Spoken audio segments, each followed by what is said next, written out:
I have been lying to my husband about my religion our entire relationship. IF, 25, and my husband M, 25, have been dating since we were in high school. Both my parents had been raised Orthodox Christians and they did get married in a church, but it was mainly so my grandparents didn't disown them.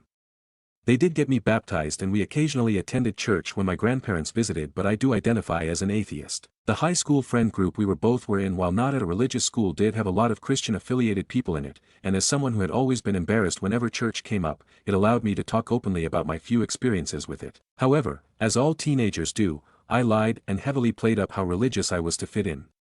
This was partly because my husband, the guy I liked at the time, was Christian, and while he had dated people who weren't, I thought it would give me a shoe-in to a relationship. I would act as though I believed in God 100%, which I do not. We started dating at 15 and we would bond over God and he would invite me to his church. I always felt a bit guilty but assumed the relationship wouldn't go anywhere. I sometimes felt doubt and wanted to call it off, but from a couple of weeks into the relationship, he would talk about dating to marry and love over lust. Which as a teenage girl felt like something straight from a storybook and made me feel special. As our relationship developed, I just kept hoping that if I went to church enough with him I would begin believing and I would never need to tell him I lied in the beginning. He proposed to me at the end of 2022 and we got married in a cathedral last year. While I know I should have told him then, it was too perfect to destroy it and I was scared. I had spent almost a decade with him and leaving didn't feel like an option. I don't know what to do. I feel as though I'm living a lie. He doesn't believe in divorce, so even if I was to tell him, I don't know what would happen. Top comments. Commenter 1, you manipulated him and the reality is, you can't live like this forever. It's clearly weighing on you, and that's not fair to you, or to him to continue without him knowing. Relationships are built on trust, and while this is a huge thing to confess, continuing to hide it will only make it worse. Commenter 2, this is a classic case of getting too deep into the lie. You lie about something, people believe it, and you're worried about what will happen when you reveal you lied. But the more time passes, the worse it'll be when you reveal the deception, so it just gets harder and harder to reveal. Putting aside the fact that you lied to this man in order to forge a relationship, which is pretty fucked up to be honest, do you think you can sustain this lie for the rest of your life, and live with the guilt of deceiving a man you claim to love? From my perspective, seems like there are 4 options. A. Take the secret to your grave. Potentially very difficult, could blow up in your face if you ever break husband lives with a wife he doesn't even really know, but ignorance is bliss. B. Break off the relationship without revealing the lie, relieves the guilt but saves face. You don't have to live a lie anymore, husband will likely be very hurt. C. Reveal the deception will likely cause severe trust issues in husband, possible it will end the relationship, and tarnish your reputation, but best case scenario with a lot of therapy, could create a genuine, honest relationship. D. Pretend to deconstruct, convert, and lose your faith. You do not reveal the full extent of your deception, allowing you to save face and will potentially lead to a more real relationship. Might not alleviate guilt completely. Depending on the depth of his faith, could break the relationship anyway, and will almost certainly be challenging time for him. Less likely to make him hate you though. Commenter 3, I can't imagine 10+ years of enduring religious ceremonies, meetings, and whatnot, that I didn't believe in. Set yourself free and tell him the truth. Commenter 4, it feels like you're living a lie because you are living a lie. You manipulated and lied to him. You faked a Christian wedding to appease him. This is not sustainable. You have to come clean, especially before you two have any kids. It's going to fall apart once kids are born for sure, so better to let that happen now before you subject children to it. You are betraying both him and yourself by maintaining this lie. Update. I told him I couldn't take the weight of it anymore and I confessed everything. How I lied at the start, how I don't believe in God, how I tried to force myself to for him. He didn't yell. He just sat quietly. Just to clarify, from the last post, isn't Orthodox, he is Protestant, but when we were in high school whenever we would talk about religion I would say I agreed more with Protestantism than the religion I supposedly was. When we got married it was in a church and he fully believes I converted with little doubt in my new faith. After I told him everything he left. He went to his parents' house and I didn't see him all weekend, he didn't call, text, or anything. On Tuesday he returned home and he sat me down to talk. He is understandably heartbroken, not because I'm not Protestant but because I lied. He isn't sure if it's the real me he loves and his trust is broken. I asked him how he wants to move forward, but he hasn't decided. He has always dreamed of a family with me and doesn't want to lose that, but that dream has already been destroyed by my confession. I've suggested going to relationship counseling, but he says he isn't ready and is scared they will try to save the relationship rather than giving truthful advice from his past experience with family therapists growing up. I really hope he wants to stay and forgive me for what I've done. I've explained that if we have children I am happy to raise them under Christian beliefs and even continue attending church with him, though I am nervous this would build more resentment. I love him so much and would do anything to help him want to stay. Top comments. Commenter 1. Trust is gained in drops and lost in buckets. You're going to have to wait. Commenter 2. It's out of your hands at the moment. You must now sit and wait for his decision going forward. Commenter 3. You lied about a fundamental part of who you are and what you believe for your whole relationship. Of course the trust has been obliterated. Anything you say to him now will sound hollow. Stories number 2. I 25F accidentally rejected my coworker 29M and I regret it. So I 25F just moved to this city and was honestly really grateful to have found a friend. My coworker 29M and I started getting close and he became my work best friend, having lunch and breaks together. Then eventually he started offering for me to come along to concerts, movies, etc. with his friends and the whole time it was quite friendly, like I never got the vibe he was interested. We would even ride together sometimes and started going for runs together. We started sending each other reels or videos and just staying in touch throughout the day. Then he started coming over to my place because we started watching White Lotus together since we both liked it before, so we thought, oh, let's watch it together. But throughout all this he never alluded to anything romantic. Never touched me or flirted. Introduced me to other people saying here's my friend. For my job I often have to stay late to set things up for the next day. He started gradually offering more and more to stay and help me even though our other coworkers would go for drinks. So he would leave himself out of things to help me. That's when I started getting the vibe. At some point I even broke down to him about how hard moving away from my family was for me. I told him how guilty I felt leaving my parents and missing valuable time with them, and also how guilty I was about leaving my 11-year-old sister and missing milestones. I'm the oldest sister if you couldn't tell, lol. He was so understanding and really talked me through it and helped me. Then one day he was helping me set up a conference room and I said, why are you doing this? Like, you are in no way obligated to do this, it has nothing to do with your job at all. He then kind of started opening the floodgates and said, well, when you like someone you do things for them. And I was like, what? What do you mean? And he said, well, in case you couldn't tell, I have feelings for you. And I was like baffled. I asked him since when. He said, well, I liked you from the moment I saw you. Which puzzled me even more, like, why not just ask me out from the start? And he said, I guess I just wanted to get to know you first. Anyway, then he said, well, do you want to go on a real date? And I kind of freaked out. My fear of commitment kicked in and I just reactively declined the date and said I don't think that's a good idea. I got really scared and anxious. I've always fled when something is about to become real. Then he just shut down and it was awkward and silent until we left. Well, biggest regret, because ever since then he hasn't engaged with me. It's been 2 days and he's avoiding me hard. No texts, no eye contact. I couldn't even find him at lunch. When I finally went up to him and said, what about the date? He said, never mind, don't worry about it, and walked away. Did I miss my shot? Would he want me to push more about it? Because now that I've processed it and thought about what we could be, I'm into it. Well, if I'm being honest, I always thought he was a great guy and exactly what I needed, cause he is the more chill, soft-spoken type, and I love that cause I grew up with a very fiery dad with an extremely short fuse, so I always dreamed of finding someone who is more on my wavelength. I mean, there's a reason why we worked so well as friends, but I just didn't really think he would see me like that, like I didn't even let myself go there. I think I hurt his feelings by rejecting his date offer even though I didn't mean to.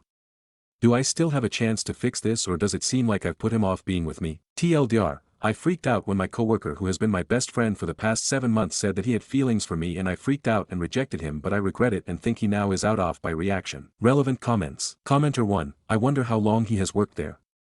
I would bet a while. When you are on the grind for a few years at the same job, it's pretty easy to sink back into old routines. It sounds like he was putting in a lot of effort to be there for you, but for some reason couldn't muster the courage to really go for it and ask for a date. That's a tough spot after your rejection, so I understand him withdrawing a bit into safer routines to try and recover from the blow. My advice would be to let him have his space for a week or so, and use that time to think about how you feel his lack of presence. If you actually could see him as a good romantic partner, I'm sure you guys can give it a real go when he is ready, but you have to be really honest with him to get him back. I think there's an extra weight to any workplace relationship. Suddenly your relationship is public to a degree, and you share the scrutiny of your coworkers.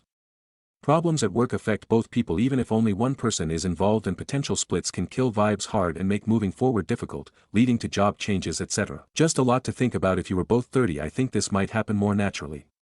But you are young at 25, and I think that's why you reacted the way you did. He sounds like a solid guy, and you will have max exposure to him going forward. But given your recent life changes and big moves, a real relationship with someone represents an anchor in your life, while you aren't completely settled yet. Reply, this is exactly it.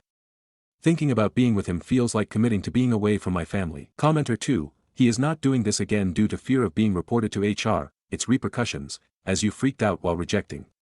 You have to reach out, apologies in private, explain and ask him out. Reply, I would never report him to HR. Commenter 3, I just have a few questions. Do you like him like that? Or are you just missing your best friend?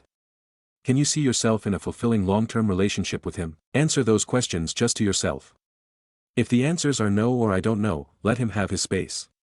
Don't string him along. Reply, even though it wasn't on my mind before, I am interested the more I sit on it. And yes, I do miss my best friend as well.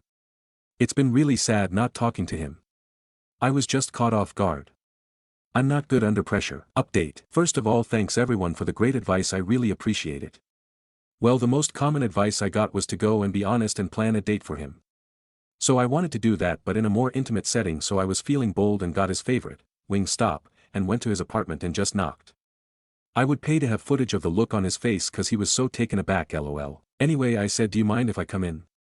He was a bit hesitant, but he said yes. Then we sat and I explained everything that I said in this post. How I just freaked out cause I was taken aback and also scared.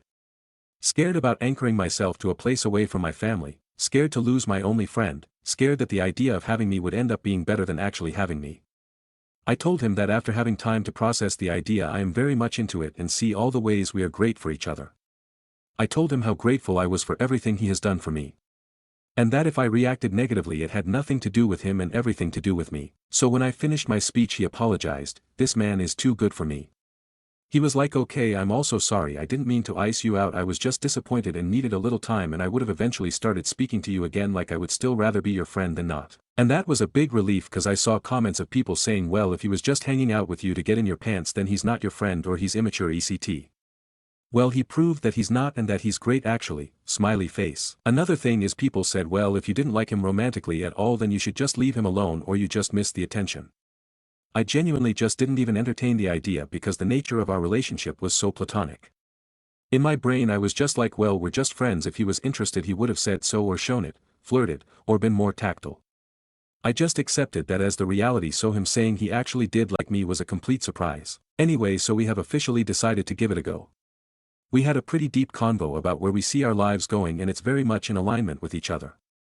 I'm super happy but still fearful, I admit, but I just keep telling myself that if I don't try I'll regret it. I still have a date that I'm planning involving all of his favorite things that I'm working on in my back pocket cause I still feel like I have some making up to do. Oh, and we ended up kissing and it was great, smiley face. Relevant comments. OOP responds to a deleted comment on if she had been in a relationship before. Reply, I had a boyfriend once and regretted it the whole time. I hated being with him and I just had lump in my chest the whole time. Ever since then I've been terrified to be official with anyone cause I'm scared the second I say yes that I'll feel that feeling again. Commenter 1, congratulations. She shoots, she scores. You do miss 100% of the shots that you don't take. Good luck with your new relationship, but also try to make other new friends so you don't feel so isolated and have to lean on him for all social interactions. Commenter 2, excellent. Keep communicating when you feel like pulling back out of fear. Stay in contact. Could be hard to do, but you've shown courage already. This is great news, hope you guys give it a good shot and are happy for a damn long time. Stories number 3. I'm thinking about breaking up with my girlfriend. Should I? I'm not sure how to say all this without rambling, so I'll do my best to keep it clear. I, 27M, have been dating my girlfriend, let's call her Chelsea, 24F, for almost a year, but before I've been friends with her for a year. We clicked really well, similar interests, compatible personalities. I thought we were the most perfect match. About 3 months ago, after 8 months of officially dating, we moved in together. At first, all was great. Then she started her period and things changed. My dad once told me that women can experience emotional ups and downs due to hormonal changes, and that if you treat your partner well and with patience, things usually work out. I took that advice to heart. I'd also seen those silly TikToks and YouTube videos, like Anxiety Couple, where the Scott and Jaden and prepare for Hades period like it's a natural disaster. I know it's all exaggerated for laughs, but lately, it started to feel all too real. Every month when Chelsea gets her period, she becomes someone else. She gets irritable, critical, and sometimes outright mean. I'm trying my best to support her by making dinner, cleaning, getting her favorite snacks, preparing her heating pads, giving her space when she wants it. Nothing ever seems to be right. I try asking how I can help or what she needs, but she'll often just shrug or say, I don't know. And if I get something wrong, I hear her say things under her breath like, if you really loved me, you'd know, or maybe I should have chosen someone else. It feels like no matter what I do, I can't win. I feel like I'm walking on eggshells, actually no, a minefield. Where everything I do has the potential to set her off. Then when it's over, she goes back to being her usual sweet self. And like clockwork, I forget how hard it was. I reached my breaking point recently. It was when I asked her again, how can I get this right, and then she told me, there are just some things you should know how to do. That was when I broke and just, almost in tears, said, I'm doing my best to help you. I ask what you need, I try to do things your way, and I'm constantly being put down like an incompetent servant. I get that you're not feeling well, but I don't deserve to be treated like I'm worthless. All she told me was, quit being a baby. Then she turned over and went to sleep. I ended up sleeping on the couch that night and have been there since. I told her, if I'm so bad at everything, maybe you should just do it all yourself. She didn't respond. I don't know at all where this Chelsea came from. She didn't seem to be like this before we moved in. I did notice that she sometimes had to cancel plans during her period due to pain or fatigue, and I totally understand that. I have a sister, and when she first started, there were moments that she just had to stay in bed, so I understood. But when Chelsea was able to go out with me, she seemed to make an effort to stay happy and make me happy. At first, I thought things would just get better, but now I'm really unsure. I've realized that marriage wouldn't make this problem go away, and this is something that I do not want to deal with for the rest of my life. Tomorrow, I'll probably just end it and then find a hotel to stay at. Has anyone been through something similar? Should I just break up with her? I really need advice. Stories number 4. I 21F suspect that I might be my boyfriend 29M of 2 years, side chick. Some details. Tim and I have been together for 2 years. We are both foreigners living in Europe. Names have been changed. Tim is a very private person in general, and so maybe some of the strangeness stems from that. In order to explain everything, I think I have to start at the very beginning. Tim and I met at an event for native English speakers after each of us having lived here for a year. We hit it off immediately. Later that week we went to a pub crawl with other people from the event and hooked up. Only a few days later we decided to meet up again, but when trying to decide if it'd be at my place or his, he told me it has to be mine and he'll explain why later. For the record, I do not live in an ideal situation to be having people, much less men, over, and he was completely aware of the situation. He came over and told me that he is currently still living with his ex-girlfriend of about 3 months. He had his own room and everything, but because he had prepaid for 6 months of rent to lend her some money, he was staying there. Okay, so yeah, I know this is weird. But who am I to judge? He says they are definitely broken up and I'm just sleeping with the guy right now, so whatever. A few weeks go by and we decide to start dating exclusively and officially. He says he's just living with his ex, who we'll name Stephanie, temporarily for another 3 months, and then he'll find another place. Alright, so it's a weird situation, but I trust him, and he'll leave in 3 months. He complains about having to live with her and says it's uncomfortable. He also told me why they broke up, which was because he caught her cheating on him with her ex at a party. So I'm not worried about them getting back together. I'm not 100% comfortable with the situation, but it's manageable. A few months pass and Tim doesn't move out. He says he's now got his own little apartment in the same house, but that it's so much better for him to stay there because he doesn't have to buy any furniture and the rent is cheap. Remember, we're foreigners, so buying a ton of furniture that you're just going to have to sell when you leave is annoying. He eventually starts saying that he's going to bring me over there to show me that they're living separately and whatnot. Long story short, that never happened. Every time I asked him to ask her about it, he'd say that she'd get upset and blah blah blah. Apparently she was aware that he had a girlfriend, but didn't like it and wanted to get back together. After a year, he finally moved out. Not into his own place, but into the spare room at his buddy's house. I had been to this buddy's place before, only once, though, and that has been the one and only time I've ever met one of his non-mutual friends, which is suspicious and strange on its own. I didn't help with the move, not for lack of trying, so no, I never saw him move his stuff there. Again, this was a temporary solution until he found a place of his own. Through various circumstances, company being bought out which lead to job insecurity, him being extremely picky about finding an apartment, he has still yet to move into a place of his own. It's been about 10 months since he moved into his buddy's place, and I've yet to be there, even though I've asked many times. He always says yes, but then later says that he doesn't want to intrude or be a nuisance, etc. So essentially, I've never seen where he lives. Those things, along with me never having met his friends or Skyped with his family, are the underlying basis for my suspicions, but here's where the real stuff comes. Last night, when I couldn't sleep, I went Facebook stalking. I searched for tagged photos of Tim because I know he's weird about his Facebook and doesn't let tagged pictures and posts show up on his wall. While going through the pictures, I found 3 pictures of him while he was visiting home over the summer. In each of the 3 pictures, there is a girl, who is untagged, and sitting next to Tim. In 2 of the 3 pictures his arm is around her, but the pictures are more posed and everyone's arms are around each other. 2 of the pictures are with friends, so I figured she's a friend from home, no big deal. In 1 picture though, they are with his sister and her husband and daughter. So a much more intimate picture. I do not know what Stephanie looks like and she doesn't have Facebook. I can't find a picture of her through Googling. But I think this girl might be her. I don't know exactly why I think that, but I do. I did some more Google research and found Stephanie's grandmother's obituary. She died in January. So after Tim would have moved out of the house and definitely after they should have been broken up. And yet, on the obituary his name is listed next to Stephanie's as members of the family. I do know that he was close to the grandmother and that she left him stuff in her will, but still I'm suspicious. If what I suspect is true, that means that he was able to hide this from me and her for 2 years, which is honestly just impressive. Right now though I'm stuck. I don't want to bring up my relatively weak evidence with him until I can be sure, because he'll just have an excuse and I'll just accept it because I want to trust him and be with him. I don't know how to get any more proof that the girl in the pictures is Stephanie or how to know for sure one way or the other. So that's where I'd like advice. I'm not going to break up with him without knowing 100% because I honestly do love him, but I don't know how I can know 100%. Any advice or help is appreciated. Although please be constructive. TL, together for 2 years. Strange behavior and circumstances makes me suspicious. Found pictures on Facebook of him with a girl.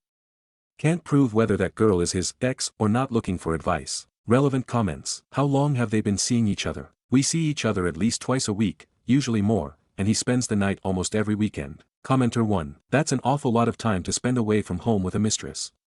You mentioned that you are 2 hours away from their old apartment. What would allow him to be away for so long so regularly? His job? Is he still that far away after moving out?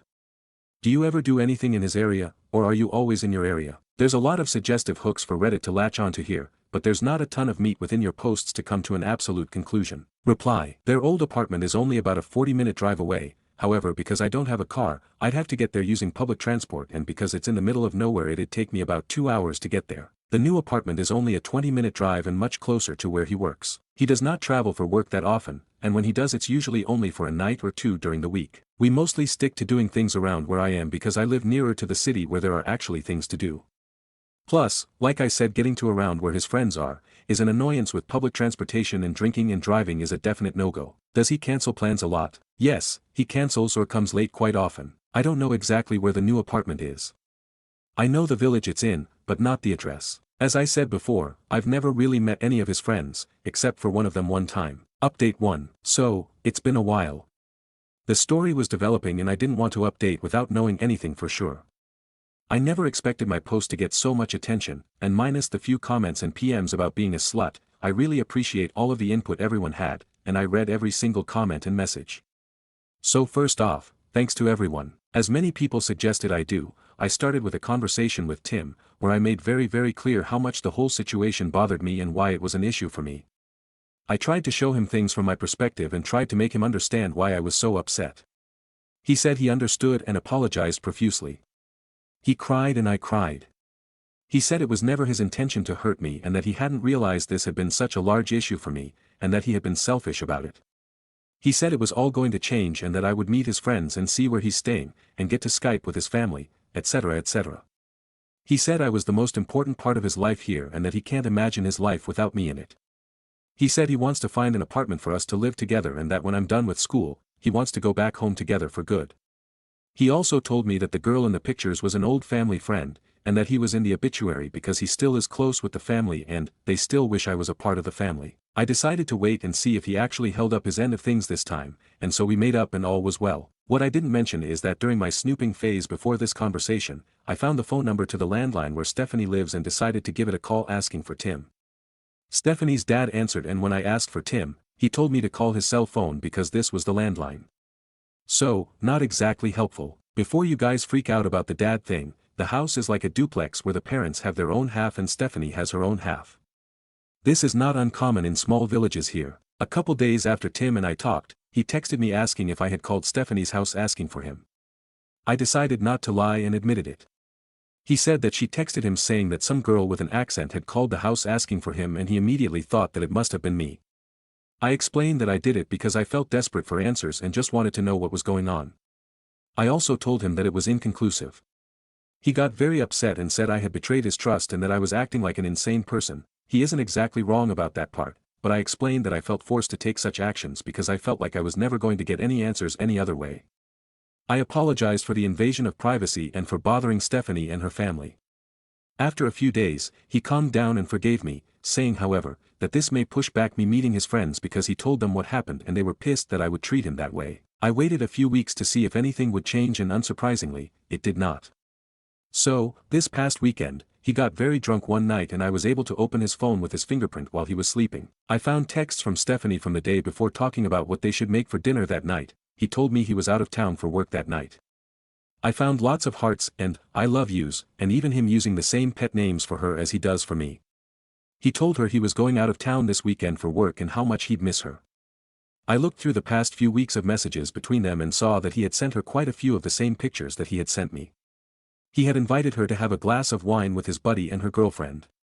He picked her up from work multiple times, and there were lots of conversations about who was making dinner that night and what they should eat. I went back and looked for dates where I knew he had slept over with me and he had always told her he was crashing at a friend's place or out of town for work or something along those lines. I also found a group text message titled Family that included Tim, his sister, his mom, and Stephanie. I looked at pictures of Stephanie that she had sent him and was able to very obviously see that it was her in the pictures that I found on Facebook. So you guys were right. For the last 2 years, he's been living with her and seeing me on the side. All the while telling me how much he loves and admires me and how we're going to have a future together. I have been duped and taken advantage of. And I feel like a complete idiot because of it. I haven't talked to him yet, but when he comes over later in the week, I plan to tell him that I know everything. I also plan to tell him that he is a complete asshole. In my ideal conversation, he'd explain to me why he did this and what the fuck he was thinking during all this, but I am pretty sure those are just things that I'll never know or understand.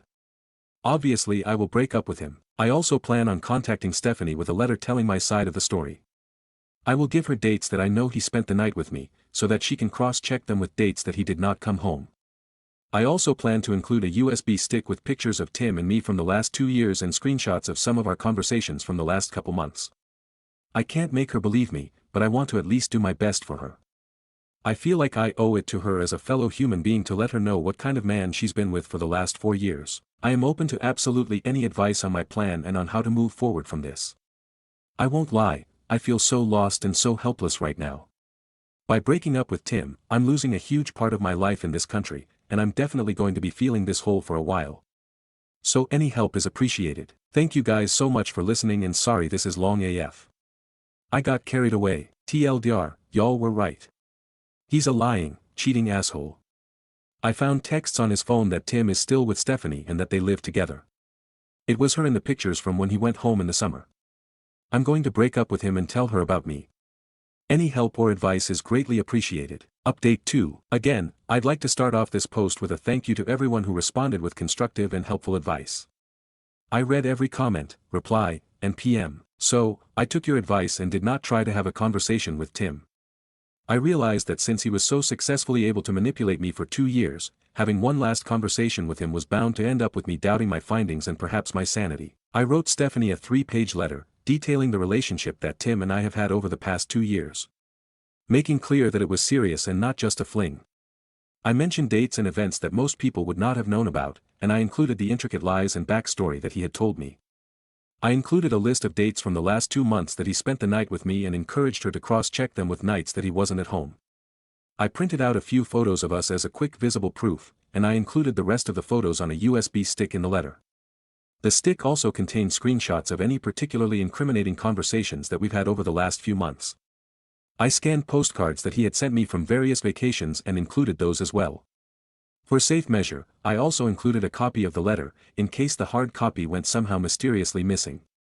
I gave her my email address and phone number and asked her to contact me if she wanted to. On Wednesday night, I had someone drive me to where she lives. If Tim was there, I would just have confirmations that he actually lives there and we'd leave. If he wasn't there, I'd ring the doorbell and hand her the letter personally. We drove the 45 kilometers and Tim was sitting there in the living room on his laptop. It was obvious he lived there. She was nowhere to be seen. His and her names were on the mailbox. I called to see if he'd pick up and he ignored the call. We headed back home. On Thursday morning, I mailed the letter. I ensured that it was registered post. In order to receive the letter she'd have to show her ID and sign for it. On Friday the letter arrived. She was not home, so she received a notification to go pick the letter up at the post office. On Saturday morning she picked it up and I got an email of the receipt with her signature on it. Throughout all of this, I conversed normally with Tim and made excuses as to why he couldn't come over during the week, so as to not tip him off to anything. He stopped talking to me about 20 minutes after she picked up the letter Saturday morning, and I have not heard from him since. He has, however, defriended me and my family on Facebook. I have not heard from Stephanie either, so, now it's really over. I hope with my whole heart that he was not able to lie and manipulate his way out of the situation with her, but I will probably never know. I do not expect to hear from him again. I feel very lonely, taken advantage of, and beaten down. I am going to do my best to try to come out of this situation without trust issues and without being cynical and jaded. I am seeking therapy to make sure I don't slip into depression. For now, I need to find ways to distract myself and fill up any free time. Thanks again for all your help, our relationships. This really sucks, but I'll get through it and hopefully be a stronger person for it. TLDR sent Stephanie the letter. Haven't heard from Tim since she received it. He defriended me on Facebook. Don't expect to know any of the outcome or ever hear from him again. Quick edit: I forgot to mention that I'm going to go get tested on Tuesday to be safe. Obviously if anything comes out of that, I'll do my best to notify both of them. Stories number 5. Aita for demanding that my husband and I go on video consenting to an opening relationship before allowing one. I, 35F, have been with my husband, 35M, since we were 15 in high school and married him at 25 after our first child was born. We are each other's only partner for everything and I thought we were good until my husband told me that we weren't. It all started when our first child 10F was born and the dynamics of our relationship went through a shift. I admit that it was a bit of a challenge, but I thought we were doing okay until I got pregnant a second time and we had our twins 6M and 6M. It was rough in between child rearing, both working, taking care of the home, and struggling to save for a bigger place. I honestly started to wonder if we'd make it. We went to counseling and once all kids were in school I felt like my husband and I were going to be okay. We moved into our house, we got a handle on our student loans, got help with child care, received respective employment advances and were able to make monthly date nights for each other where we could just focus on us. It wasn't perfect but I truly believed that we were good.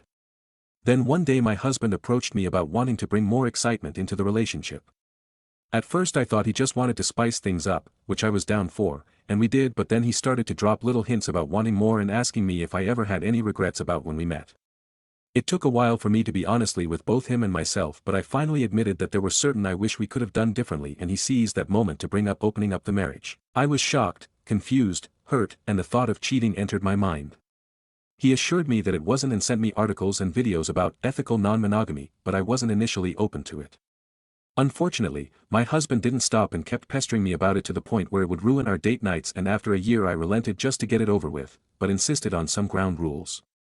One of them being that I wanted us both to side down together and record ourselves consenting to allowing the other to have a partner. When my husband asked why, I showed him a post about a woman who was in an open relationship with her husband, and one day while she was out with her boyfriend a relative of the husband saw, took pictures, and then confronted the wife with the entire family. They accused her of cheating and her husband just let her take the fall. I don't ever want to be in that position, but my husband dismissed it, saying that what happened to her won't happen to us and that no one else needs to be in our relationship, which I found laughably ironic. I told him no video confirmation of consent, then no open relationship.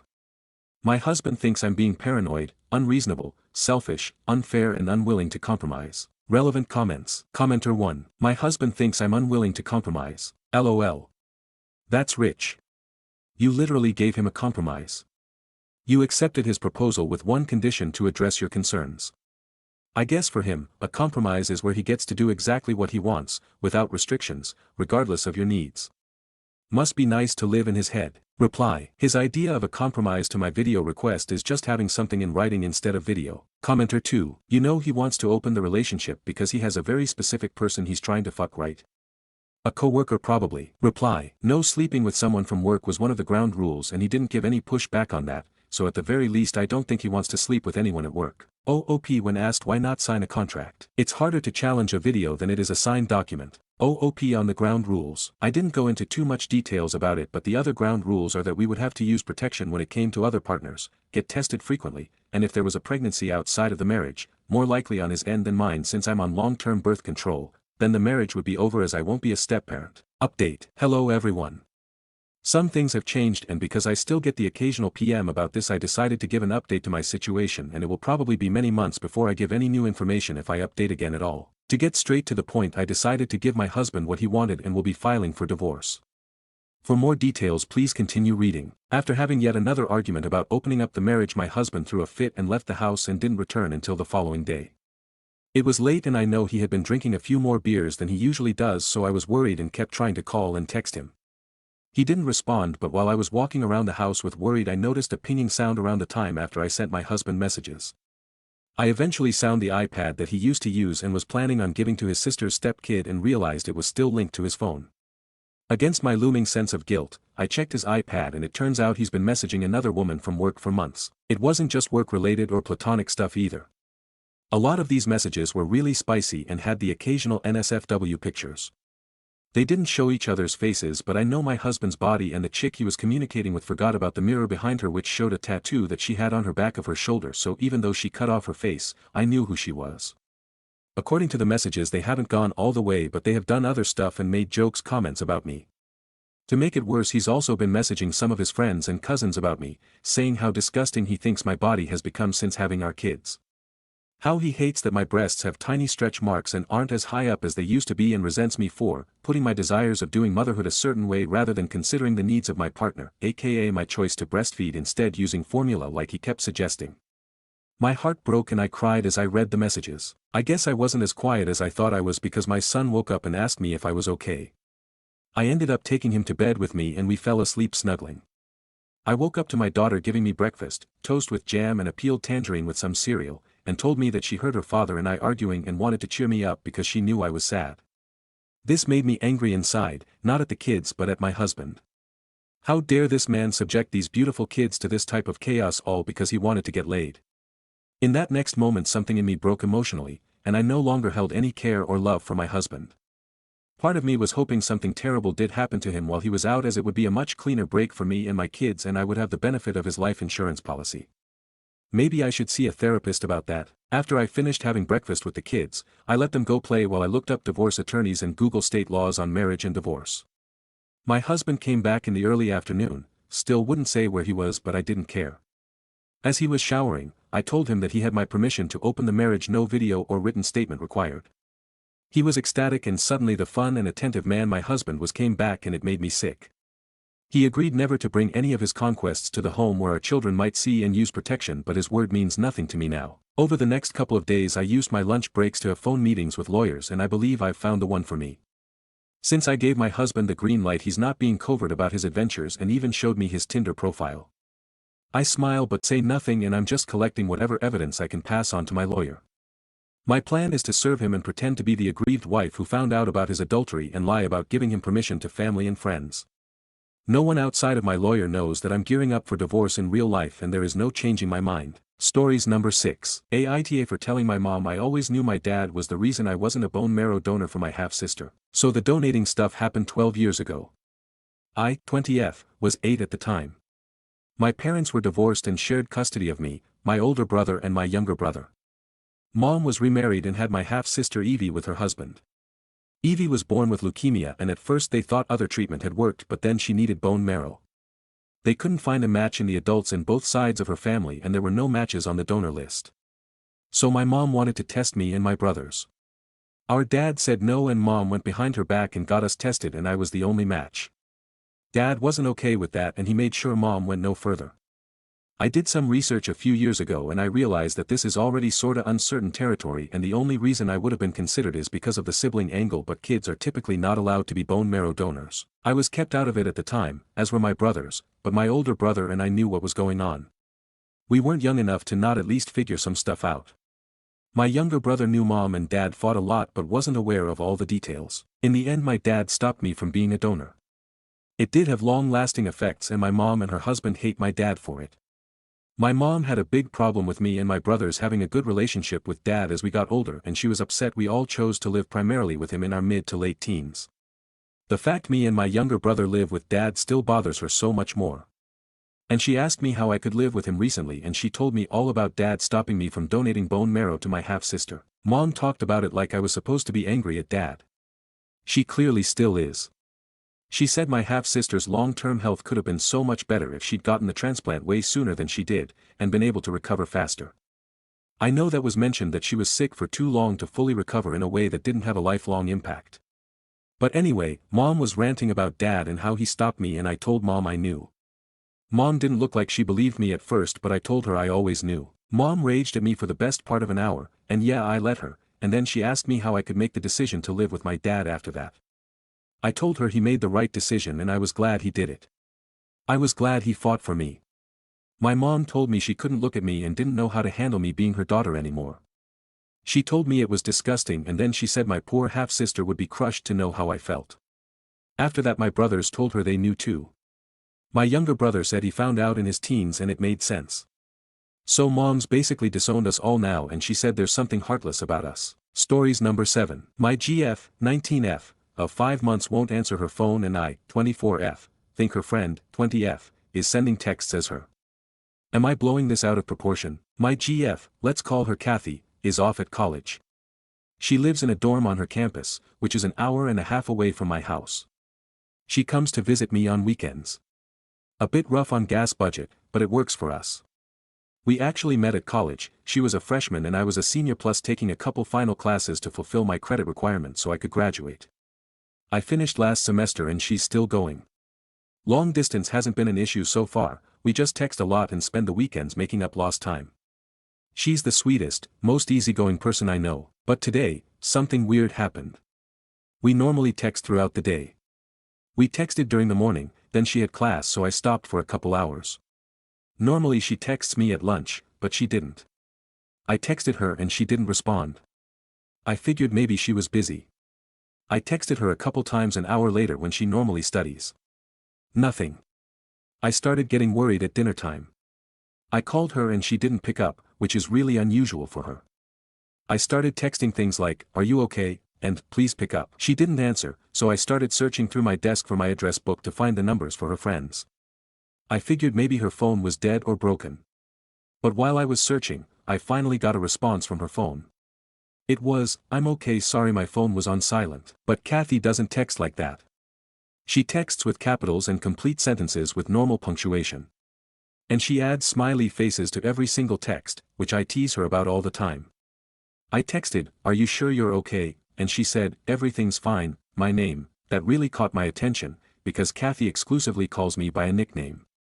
Most of my friends do. So I dug out my address book and found the phone number of Kathy's roommate Lauren.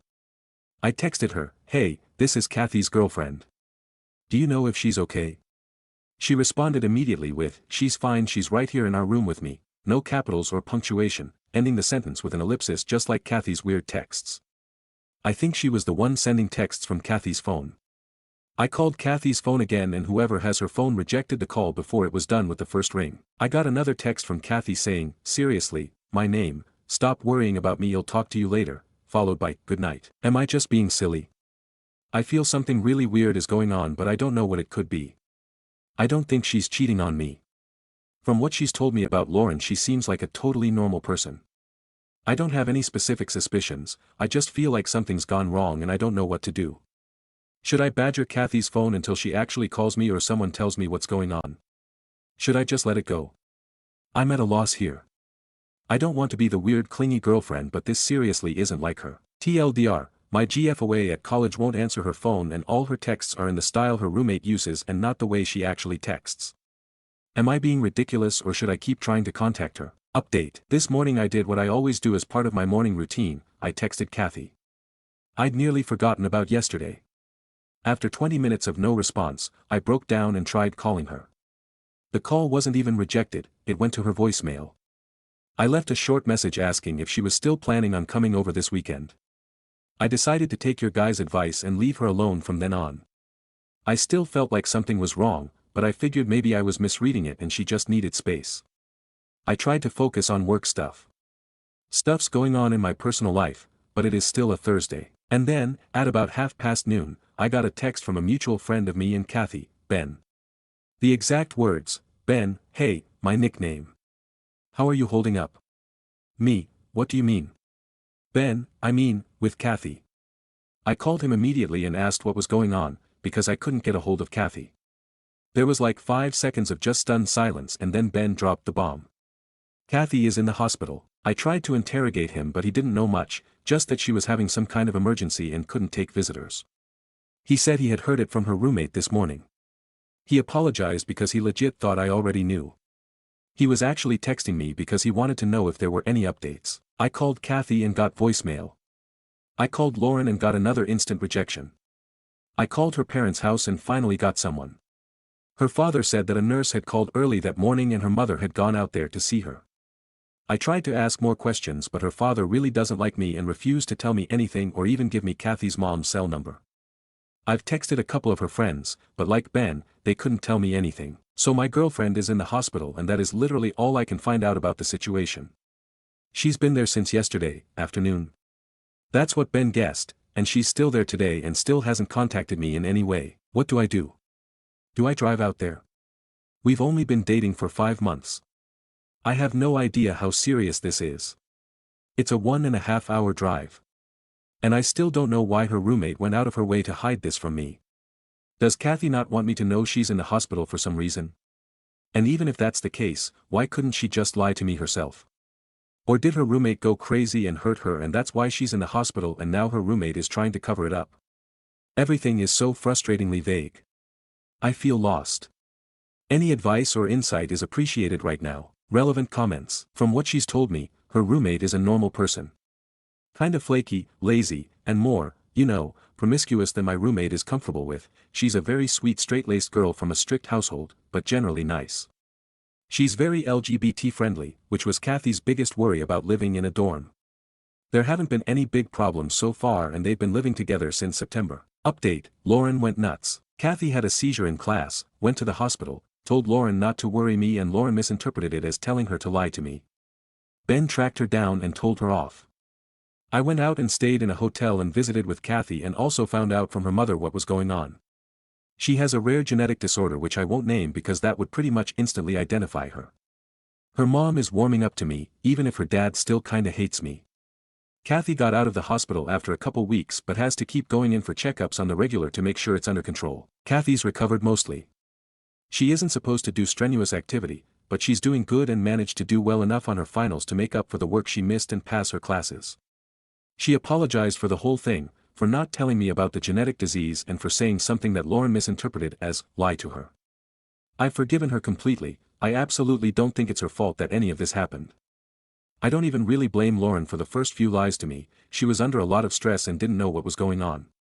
I do absolutely blame her for continuing to lie after she found out I was Kathy's girlfriend and for the awful text she sent when Ben confronted her. Hey, I'm really sorry but Kathy is in the hospital and it's bad. She told me not to tell you sorry because what the fuck. But I was willing to put that behind us because I'm not going to interact with Lauren much. And then Lauren went insane. Lauren started sending me texts begging me to talk to her and let her apologize. I finally relented and let her take me out for coffee, and she all but threw herself at my feet and said she knew she fucked up and asked for my forgiveness. I awkwardly accepted and she thanked me profusely and we parted ways. Kathy moved out of the dorm and moved back into her parents' house. I thought everything was over.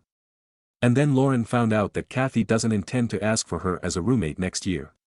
And shit hit the fan. Lauren started blowing up Kathy's phone, demanding to know why Kathy hated her and saying that she had already apologized for everything and why was she being so cruel and unforgiving and just generally making Kathy feel like shit.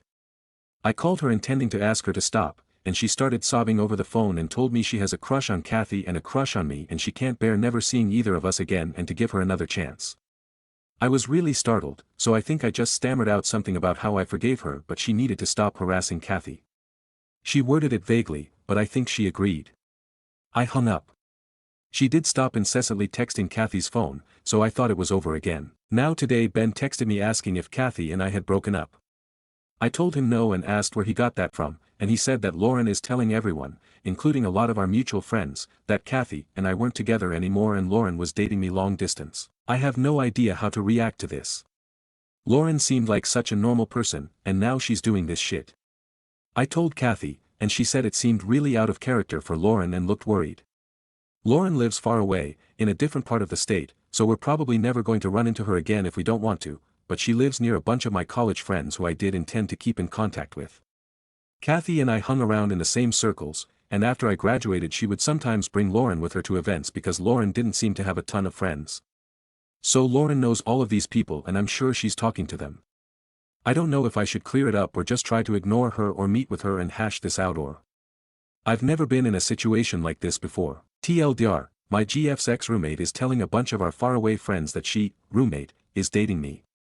How do I react to this? Michigan, friend of a friend is obsessed with me and trying to convince everyone I know that she's dating me including my parents. But, as far as I know, she hasn't broken any laws. I need to know my options for getting a restraining order or taking this to the police. May 22, 2015, 11 days after first update. For more details here is a post I made in our relationships. Lauren, fake name, was roommates with my current girlfriend Kathy, fake name, in college. College is now out, and Lauren lives about 3-ish hours away from Kathy and I but near a lot of our mutual college friends. I barely know her. Over the past month Lauren has started to become obsessed with both me and Kathy, especially me. I still do not know what incited this. She found out that Kathy was not going to request her as a roommate again come fall and started spamming Kathy's phone with texts, calling it a betrayal of their friendship. Kathy was very uncomfortable with it and is bad with confrontation, so I called Lauren up and asked her to stop harassing Kathy. She broke down crying and said that she had a crush on me and also had a crush on Kathy, but when I pressed she did agree to stop contacting Kathy. The text stopped, so she at least respected the request. Then a mutual friend told me that Lauren has been spreading around the idea that she's dating me. Kathy and I got together and called her on speakerphone and Kathy asked her why she was doing that. Lauren tried to convince Kathy that I really was dating Lauren. Her story was that I'd told Lauren I'd broken up with Kathy, and if I actually hadn't then I was a liar and cheating on Kathy with Lauren without Lauren's knowledge. But Kathy kept pushing and eventually Lauren had a meltdown and started admitting some horrible things about how she's been treated like shit by past boyfriends and now she's trying to become a lesbian. Kathy suggested she get therapy and Lauren screamed that she wasn't insane and hung up. That's the last actual interaction with her either of us have had. She will not answer her phone. This was about 10 days ago. 2 days ago, Lauren drove 3 hours from her house to my parents' house and convinced them to let her in. She told them that she was my new girlfriend and they thought it was weird but let her in and she had dinner with them. She was, supposedly, friendly and perfectly pleasant to my parents, talked the whole time about how great I was and how she was dating me, and left without incident. She didn't do anything wrong, but I still find it terrifying that she somehow tracked down my parents' address and took a 6-hour round trip just to try to convince them she's dating me. This is really freaking me out. Lauren seemed like such a normal person from Kathy's descriptions in college and a couple times I met her, and that's how she comes off to everyone else, too. A lot of people have started giving me weird looks and implying that I'm the one lying when I deny that I'm dating her now. She hasn't made any threats, she stopped contacting me and my girlfriend when I requested it, she hasn't come near me personally. But she drove for 3 fucking hours to try to convince my family that she's dating me. Does this qualify as harassment or stalking? Can I get a restraining order? I'm afraid of what she'll do next, but I don't know if I have enough of a case to take any preemptive action against her yet. And I'm very afraid it won't be taken seriously because all of the people involved are women. I've heard horror stories about the police disregarding harassment and even sexual assault in the lesbian community. I'm losing sleep over this. Please help. Thank you. Relevant comments. OOP on going to the police. I would, but nothing she's been doing is actually illegal, just creepy. I don't think it would go over well if I went to the police and said, there's this girl who's been telling people we're dating. She's respected my requests for her not to contact me and she hasn't actually done anything threatening, but it's annoying and creepy, so could you stop her, somehow? On her mom. My mom and I have never been really close. There's a reason she's far enough removed from my life to not find it weird that I'd break up with a serious girlfriend without her knowing about it. She's been like this my entire life, I don't think she's going to change now. It sounds harsh, but I've sort of accepted that it's best if I keep her at arm's length and just act civil towards her at Christmas and when I go to visit my dad. It does hurt that she'd trust Lauren over me, but I try not to tie my emotions to her reactions anymore. Stories number 8. Aita for telling my mom she is nothing but a mistress. Backstory: my dad has been dead for almost 4 years. Significant age difference: he was 18 years older, so she was a caregiver for the last 5 years. She is now early 60s. She started seeing a man that she met through FB dating while my dad was still alive. Fast forward. Her and let's call him Bob are together. Bob is from another country, but has PR in Canada. They dated for 6 months, and then he moved in with my mom. He has significant health issues and so has not been working. She has been the sole financial provider, he has not had a driver's license, etc. He then brought his family over from other country, which included wife and 3 older children. My mom knew about this, but claimed they had been separated for years and there was nothing romantic. Bob brings his family here, and moves out from my mom's house into an apartment with wife and children to help them settle. Kept telling my mom it would only be a few months.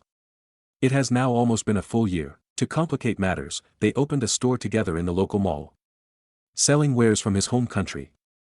I don't believe it's exceptionally profitable, and now my mom, who has a full-time job and should be retiring, is spending many evenings and weekends running the store while he is with his family. They all do multiple activities together, but he immediately stopped showing any affection towards my mom, which was minimal to begin with, as soon as the wife moved to Canada. I basically said in a baffled state, enough is enough, this isn't a relationship, and told her she was nothing but a known mistress who his wife is tolerant enough of to keep around as a cash cow. Aita. Do I just let it go and let her live in this delusional state? I'm worried it's going to have some serious financial, emotional and mental consequences. Stories number 9. I, 28F, freaked out about my BF's 30M fetish request and broke up with him. He wants to explain even if we don't get back together. Is there any good explanations for what he wanted? I thought we were doing really well. We hadn't hit any huge milestones, but we were staying at each other's places a lot with lots of good sex, and we were talking about getting a place together.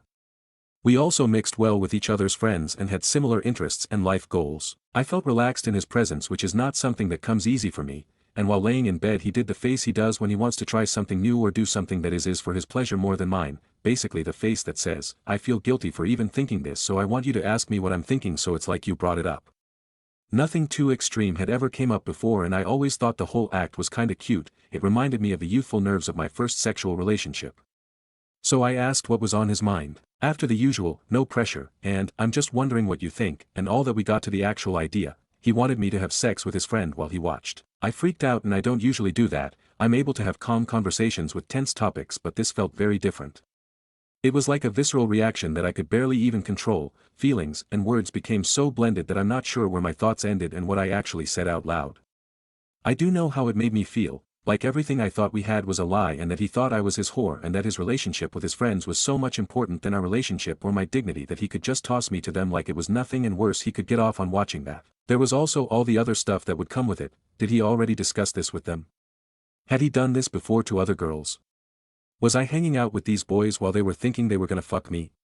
Also, what about after? Like, we hang out with these people, and I was just supposed to treat them like just my boyfriend's friends after letting them see me naked and having sex with them. I'm not a prude or religious or whatever, but I am not the kind of person that can do that, and I would feel so uncomfortable and degraded having a causal friendship with someone who I did that with, knowing they had seen all of me and even done stuff with me. Seeing me naked is a big deal to me, having sex is a big deal to me. That trust has to be earned, and now I not only felt like he wanted me to ignore my own boundaries, but that I hadn't really known the real him, when the him that I knew made me feel loved and safe. Like if he had said a stranger and this was some sort of cucking thing and I'd never have to see them again, I would have still said no, but I wouldn't have reacted like this. If he had said another boy or girl in bed with us that was a stranger we'd never have to see again, I still would have said no, but I wouldn't have reacted like this. It's the friends part that makes me feel so gross and objectified, and makes me question everything. Anyway, at some point in my stream of consciousness attack, I told him we were done and left his place, not even grabbing my stuff. He's been texting me trying to get the chance to explain and saying that even if we don't get back together, he wants me to understand what he was actually asking, and what his feelings for me were. I basically feel like I know everything I need to, but it was a LTR that I was invested in, and if he had fucked up in another way, even cheated or stole from me, I'd at least let him explain himself while still breaking up with him. Is there anything that can make this not as bad as it sounded? Stories number 10. Aita for saying my mom's cheating did make her a worse parent. Last year my dad found out my mom was cheating on him and they broke up. Mom moved in with her AP, Ron, and she tried to carry on like nothing happened. With me, 16F, and with my brother, 13M, she was expecting nothing to have changed, but I didn't want to see her. I told my dad, who told his lawyer, who told the judge, and the judge ordered therapy for me and my mom together to work it out. And right now that once a week therapy is the only time I see my mom. My brother has to go to mom's house every other weekend despite not wanting to. Mom has told me this is because he sees my reaction and copies me, and if I were to stop acting like she did anything bad to me and fixed our relationship, she'd have both kids willingly in her life now. In the almost year since we started therapy, we have been to see 3 different therapists assigned by the same judge. The most recent one we just started having appointments with a month ago, and it was suggested I engage just a little in therapy at some point to help get my point across directly to mom. I decided to do this after we switched. The new therapist didn't just ask dumb questions like the others about why I'm mad at my mom or why I don't want to forgive her. Instead, the therapist let mom do her talking, which was all about how unfair this is.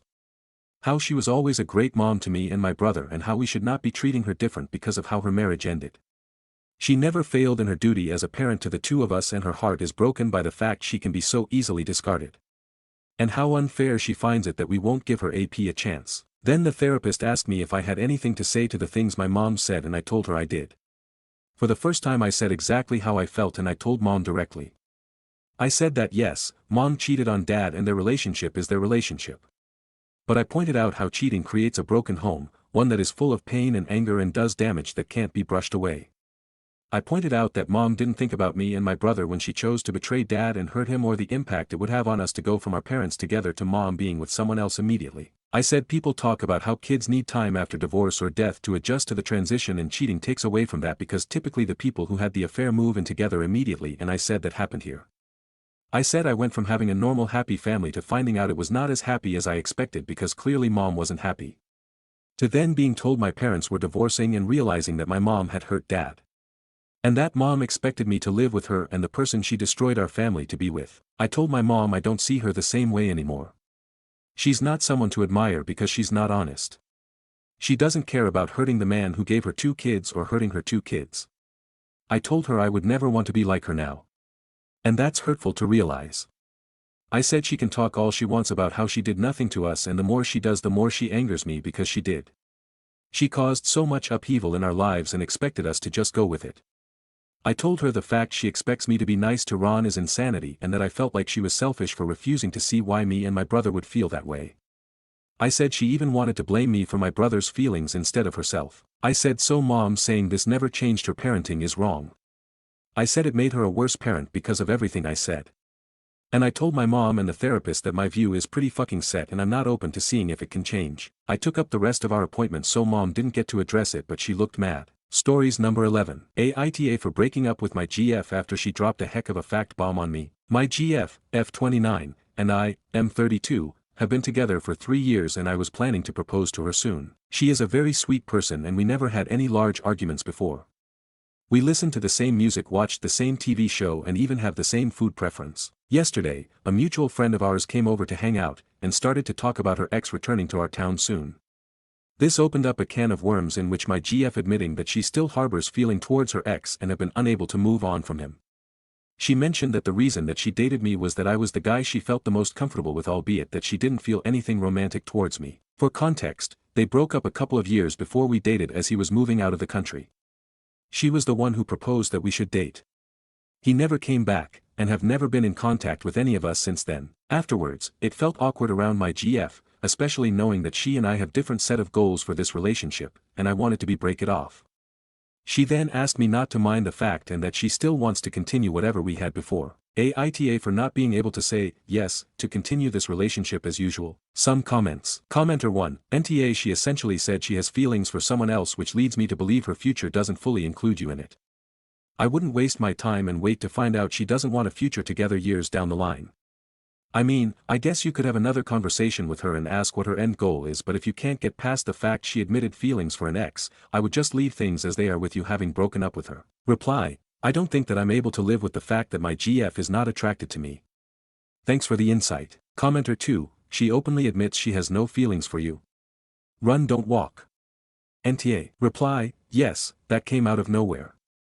I've been with her for years, there was nothing that really indicates that she didn't share the same sentiment as me, and this sudden statement from here really threw a curveball at me. Commenter 3. Why would you even think about staying after that? She's just using you until the ex comes back. NTA. Stand your ground. Reply. It's just that I don't want to hurt her. But I don't think this can work out in the long run. Update post. We broken up since the last post, and aren't talking to each other till now. We had quite the lengthy talk before the breakup, in regards to her expectation of this relationship, our feelings, and the woulds, coulds and shoulds. She mentioned that she was looking forward to a marriage. I didn't tell her about my plan to propose though. She attempted to reconcile, said that she accepted that her ex is no longer in love with her and that she is starting to fall for me, but it's hard for me to believe that.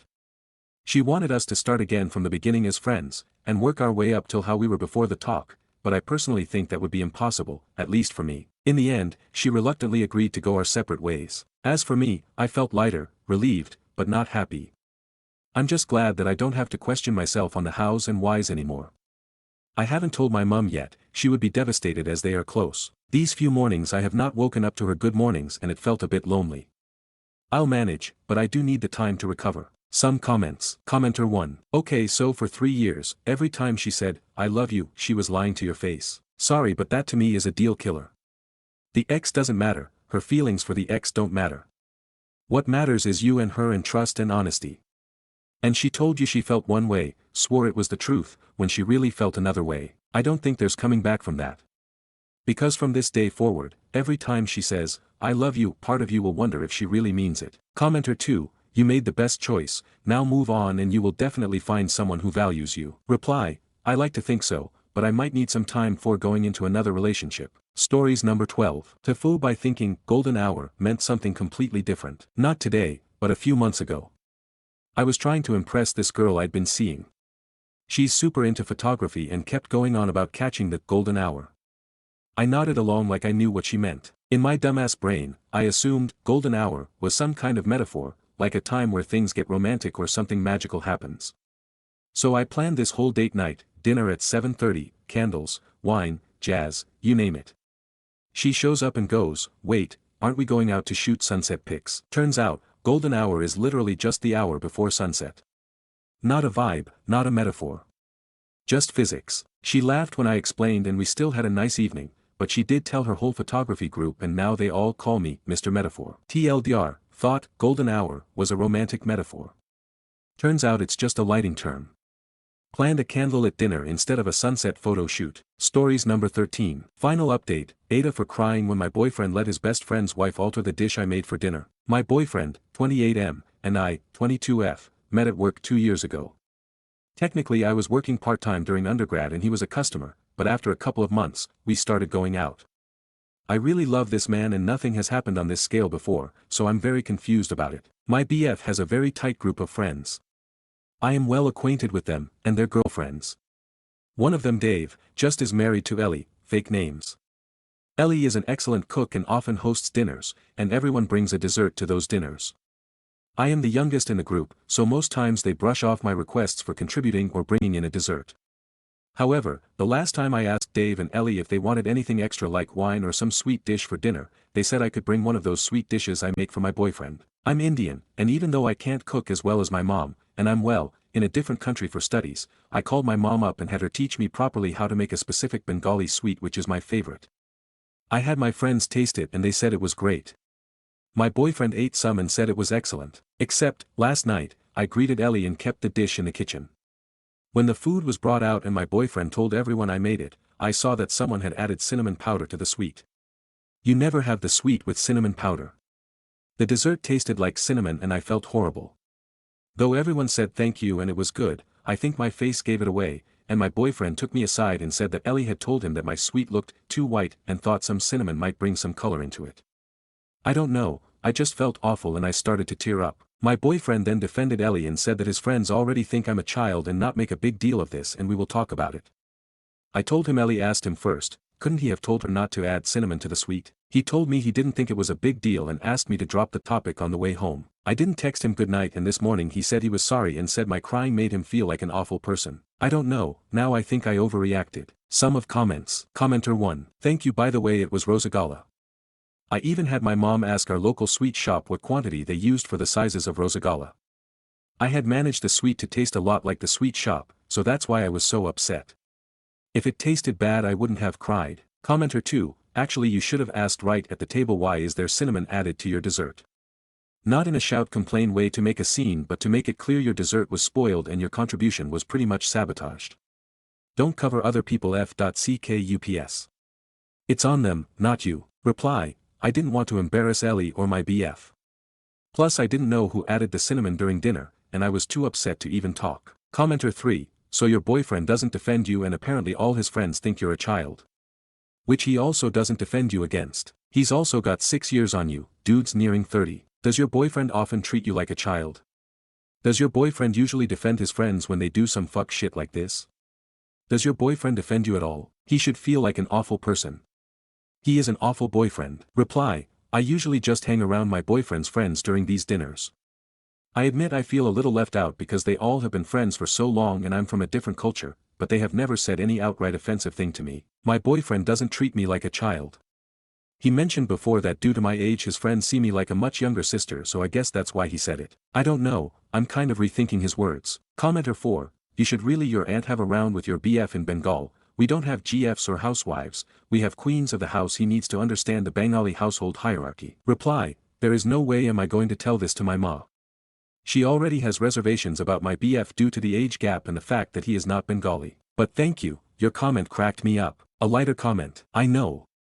I was horrified and I had to eat it and act like nothing happened at the dinner table to not cause a scene. Traumatized by cinnamon rosagala was not on my bingo card this year. Top comment. Commenter, BF saying everyone thinks you're a child and him saying we'll talk about this later is him telling you he thinks you're a child. Girl, tell him you're tired of hanging out with judgmental old farts and you're going to go find people younger and cooler to be with. Please don't think this guy hung the moon. Update, Ellie saw this post. My boyfriend texted me to see if it was me. I said yes. He said we needed to talk. For safety purposes, my best friend will be here. Update post. He said he needed space from the relationship. I think with the way this post blew up and what happened because of a post, I should clear up some things. I never asked if I should leave my boyfriend for this. I asked if this was an overreaction, my crying. But having thousands of people tell me this was racially charged, Ellie wanted power, my BF is shitty, etc., my brain went haywire. BF called yesterday and when I got there, his house, with my best friend, Dave and Ellie were there. Ellie was crying and Dave looked really pissed at me. My BF told me to sit down and Dave started with how could I make a post that most of the people in the dinner party would recognize and know, and could shame Ellie and my BF. My BF was silent, and wouldn't even look at me, and was only shaking his head. It felt like I was a kid, being scolded by my parents with my elder sibling disappointed in my actions. That is what I felt and it looked. I admit, it was very spineless of me, but Dave went on for like a minute and I was just looking at my BF waiting for him to defend me. I asked Ellie, why would she alter my dish, after telling me to bring an Indian dish? She said she thought Indian food would be brown. This woman has more Indian friends than me, and she thinks Indian food is brown. She grew up in the UK, FFs. And I felt so defeated. The comments, my friends, and people around me telling me his friends came first to him, not me. He said he didn't think the sweet was a big deal. I told him I would never let my friend alter something he spent 3 days learning, getting people to taste it and got his mom involved in. He saw I put a lot of effort into it, so why let her alter it? Why couldn't he ask me? Ellie started to cry and say that she wasn't being racist and she wouldn't know that I put effort into it and now she couldn't host dinners again. I said I used fake names, so why does it matter, unless she and Dave went around telling people. BF told me he didn't expect this from me. My best friend piped up that he expected that my BF would have a FING spine, so I guess they were both disappointed. My IG now EX, BF told me, in front of Dave and Ellie that he needs some space. I told him to get lost. I don't know what my best friend said to him after that, considering I left BF's flat. I kind of tripped in the metro station, so now I'm crying on my best friend's couch with an ice pack while his BF keeps giving me peach schnapps and my relationship has toppled over. I wouldn't have stormed out, had he looked at me once. He just looked 100% on Dave and Ellie's side, and acted like I was the one with the problem when she caused me hurt. If his friends come first when they cause me hurt, where would I have been, if I decided to marry this man? My friends are good to me and are acting like I'm some fragile glass. I even heard my best friend and his brother whispering loudly from the kitchen and his elder brother wanting to threaten him via Insta DMS. I hate that this has come to this, considering I have always been the mom friend to my friend group. I'm drunk while writing this, so have some grace in the comments. Also, if you'll be an incel like those people in my DMs, telling me I'll never keep a man if I'm this dramatic, please go away. I just thought I needed to update, that's it. Thanks guys. Edit. Guys, this is the first time I've faced what y'all have been calling racism. TBH, I didn't see Ellie putting cinnamon into my rosagala as racism. I was just hurt that my days of hard work was ruined, that's it. I understand I need to work on my self-esteem and not let people walk over me. My best friend's elder brother, he's a doctor and is super pissed at my ex right now, because he didn't know what happened, booked an appointment with a therapist he knows, as he thinks I need mental help to not normalize aggressive behavior. I'm sorry for ranting on Reddit, but I guess that's where I am. Both my best friend and I will be going. He had been there for some time before, and the situation is tense at home because Dada, Bestie's brother, didn't know what was happening and tore my friends a new one for not protesting when Dave said shit to me. I still haven't told him it was over a Reddit post and that I'm writing here. I feel awful and I don't know how to tell my mum she was right. I wish I never went out with him. One of my ex's friends, from the dinner party, asked me if I really left my ex over a dessert, so I guess that's what he told people. It hurts, I know it shouldn't, but it hurts. I think it is partially my fault. I shouldn't have let myself be treated like this. There were signs and I ignored them. And now I think I'll never have another relationship because it feels like a horrible, anxious feeling. Sum of comments. Commenter 1, the older brother, who is a doctor and is taking the time to make sure that your mental health is okay, sounds like he cares more about you than Dave or anyone at the dinner party. Reply, he does, never doubted that. He is also very mad at me for drinking too much and at his brother for hiding the fact that my ex was an S-swipe. I actually am grateful to him and my best friend for being a very strong support system. Commenter 2, completely unrelated thing by the way, brown rosagalas exist in India too. They're not as sweet as the white kind, so I prefer the white ones. 3. Reply, I was thinking of making good rosagalas. They are brown and tastier, in my opinion. I think maybe if I had made them, this whole mess wouldn't have happened. Commenter 3, I'm really curious what this dessert is that takes 3 days to make. Drop a link to a recipe. Reply, it does not take 3 days to make. I practiced 3 to 4 times and because I'm not a professional sweet maker it took me almost 6 hours all 3 days to properly make the chayana, or the correct amount of cardamom to put into the milk for a little cardamom taste. It takes a lot of time and you can find a lot of YouTube videos on rosagalas. Commenter 4, I say date Dada or the best friend. Dada knows how to treat a woman and he seemed royally pissed at what happened to her. Going as far as to get her therapy. I've had best friends and their family as mine before and I know they've never gone that far to help me. Is it just me or is it a little more than family to get so angry on her behalf and try to help her mental health? Reply, my best friend is gay and is very much in love with his BF. That's the reason he was in therapy for some time. He has faced homophobia in our home country and needed counseling. And that's why his brother is overprotective of both of us. Where OOP is from for those curious. I'm from West Bengal, but not Kolkata, though I have spent a couple of years of my childhood there. To a different commenter, I am from a district that shares a border with Bangladesh, and both sets of my grandparents were from there. Update post 2. I'm again grateful for the barrage of supportive messages and chiding I've received from the internet after the cinnamon fiasco and my post causing a breakup. I am updating because I felt like I should just update about recent events and honestly, after just more than 2 weeks I have started to feel good about myself, even though I feel like shit whenever I remember my ex. I really hope I can put this whole thing to rest and I don't have to update again, for my sanity. Firstly, my ex called a few times last week. I had blocked him earlier, literally like 2 days after breaking up, and whenever he called my friends they wouldn't pick up either. I wanted to handle this matter gracefully, and unlike what some people commented, no, I did not want my issues all over the internet and did not understand what was happening. I just wanted some advice on how to deal with my emotions and didn't want my friends to be mad at my then BF. Thankfully, the trash took itself out. I still don't know if Ellie was racially motivated or if she just hated me. I don't even care now. I don't want a man who makes his friends scold me and humiliate me. I know I deserve to be at least somebody's first choice. Ex came by at my best friend's flat. I don't live there, and from what I heard from my bestie's boyfriend, he said he was very sorry and he now felt like I didn't deserve to be treated like that. He had thought, when he broke up with me, that I was overreacting and it was just a small thing I made a big deal out of. But then a few of his friends explained to Ellie that it definitely was a horrible thing to do, and told my ex he was a shit BF. Huh. Who knew he had nice friends too? Ex didn't say anything more after that. Just he was sorry and he said he doesn't want more hurt between us. I have decided to not contact him. I'm just done. A lecture from my mother on dating idiot men and crying every night for over a week has made me lethargic, and on top, I am fending off Dada, Bestie's elder brothers, insisting that I move in with them for some time because I'm not eating well. My dad said it's okay if I do. My family trusts my bestie and his family a lot. Needless to say, my work and studies are suffering. I haven't heard from Ellie or Dave and I don't intend to. The person who asked me if I left my ex over a desert, I told her what happened and she was appalled. I dunno what she told my ex, for him to apologize. Honestly, I'm so done with that group shit. I went to one therapy session and I didn't feel good. I know I have to keep going for it to actually help me, but I can't help feeling so down. I have never been so emotionally low in my life and I am officially not dating for the foreseeable future. I am planning a trip with friends after my final semester of my master's and I really hope I don't bring the mood down, for my friends who have been so supportive and have always made me feel I have family, even though I'm away from home. I don't know what I would have done without having my best friend and his boyfriend, who keep telling me to drink the pain away, and Dada keeps on talking about the negative effects of becoming an alcoholic. Overall, I'm closing this chapter, and I don't think I'll need to update again. I'm not ever talking again to Dave and Ellie or my ex, so I don't expect any more drama. I just want to settle down to work and graduate properly. OOP clarifies. Oh my god. I have not started drinking, guys. I rarely drink and just cry. The alcohol thing was a joke. New update post. I think by now I should probably put all this in the back burner, but remembering how it was Reddit who got me out of a shitty relationship, I just wanted to make a last final update. I'm doing well. I went to therapy after it, quit it in a few weeks, and 2 months later went back again.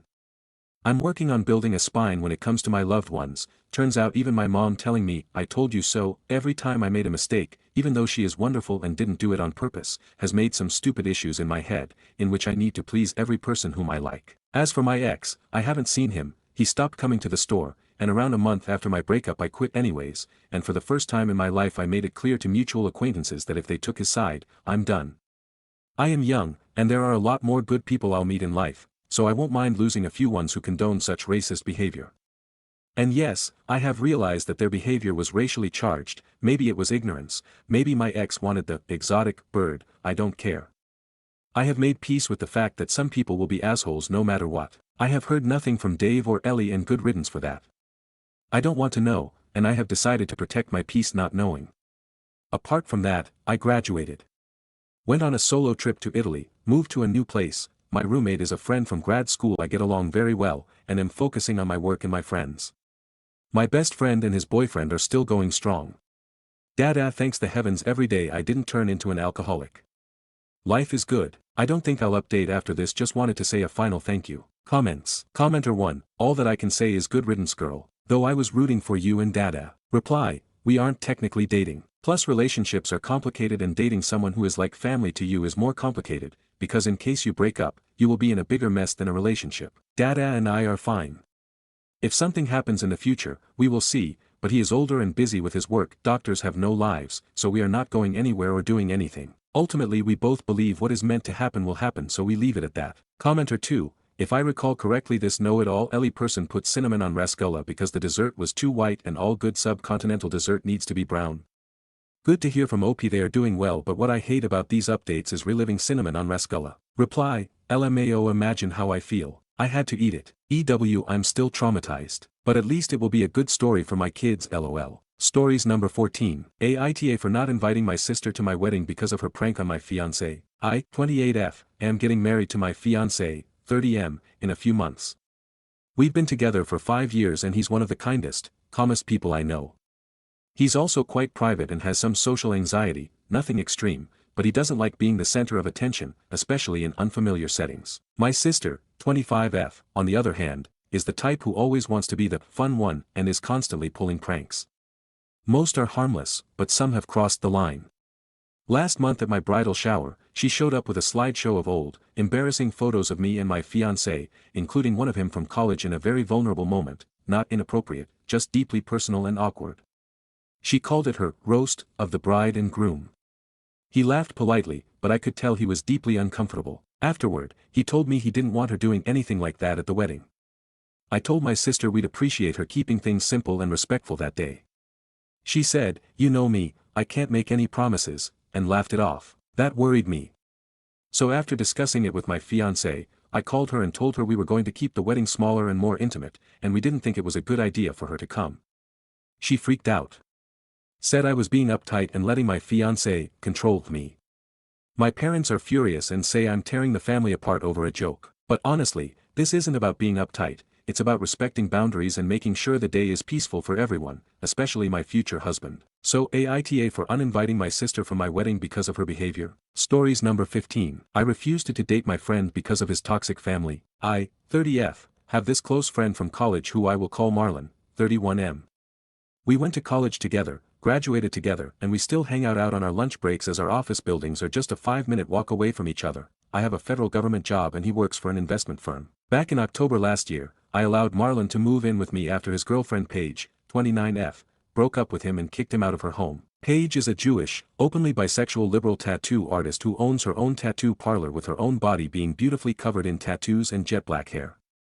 Unlike Marlon, though, asserts herself, is able to stand up for herself and is argumentative at times. A little backstory and why they broke up. Marlon comes from a traditional, evangelical family from Mississippi. His family moved here to the Bay Area sometime in 2020 during the pandemic so they can be closer to him, or more specifically so they can get him to better support them. Marlon's mom is on welfare, her dad is on Social Security, and Marlon's brother Ryan, 35M, is unemployed, relying on Marlon and his parents to support them. Marlon's parents and brother live in a 2-bedroom apartment while Marlon himself, as mentioned, now lives in my house but previously lived with Paige. Marlon's family is toxic, treating him with little to no respect, constantly criticizing him, while coddling Ryan.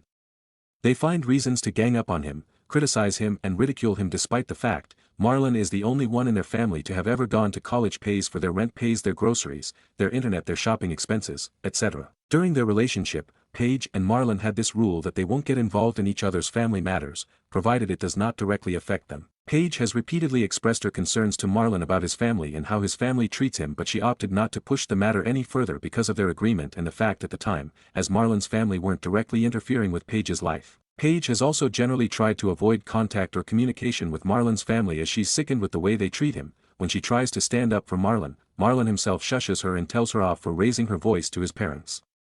Additionally, in one of the few times Paige has actually met his family, she got into a fight with Marlon's parents due to Marlon's mom making snide remarks about her tattoos and demanding that Paige take down the Pride flag, Ukraine flag and BLM banner from her parlor. Marlon's parents also don't like the fact Paige owns her own home after inheriting it from her grandfather.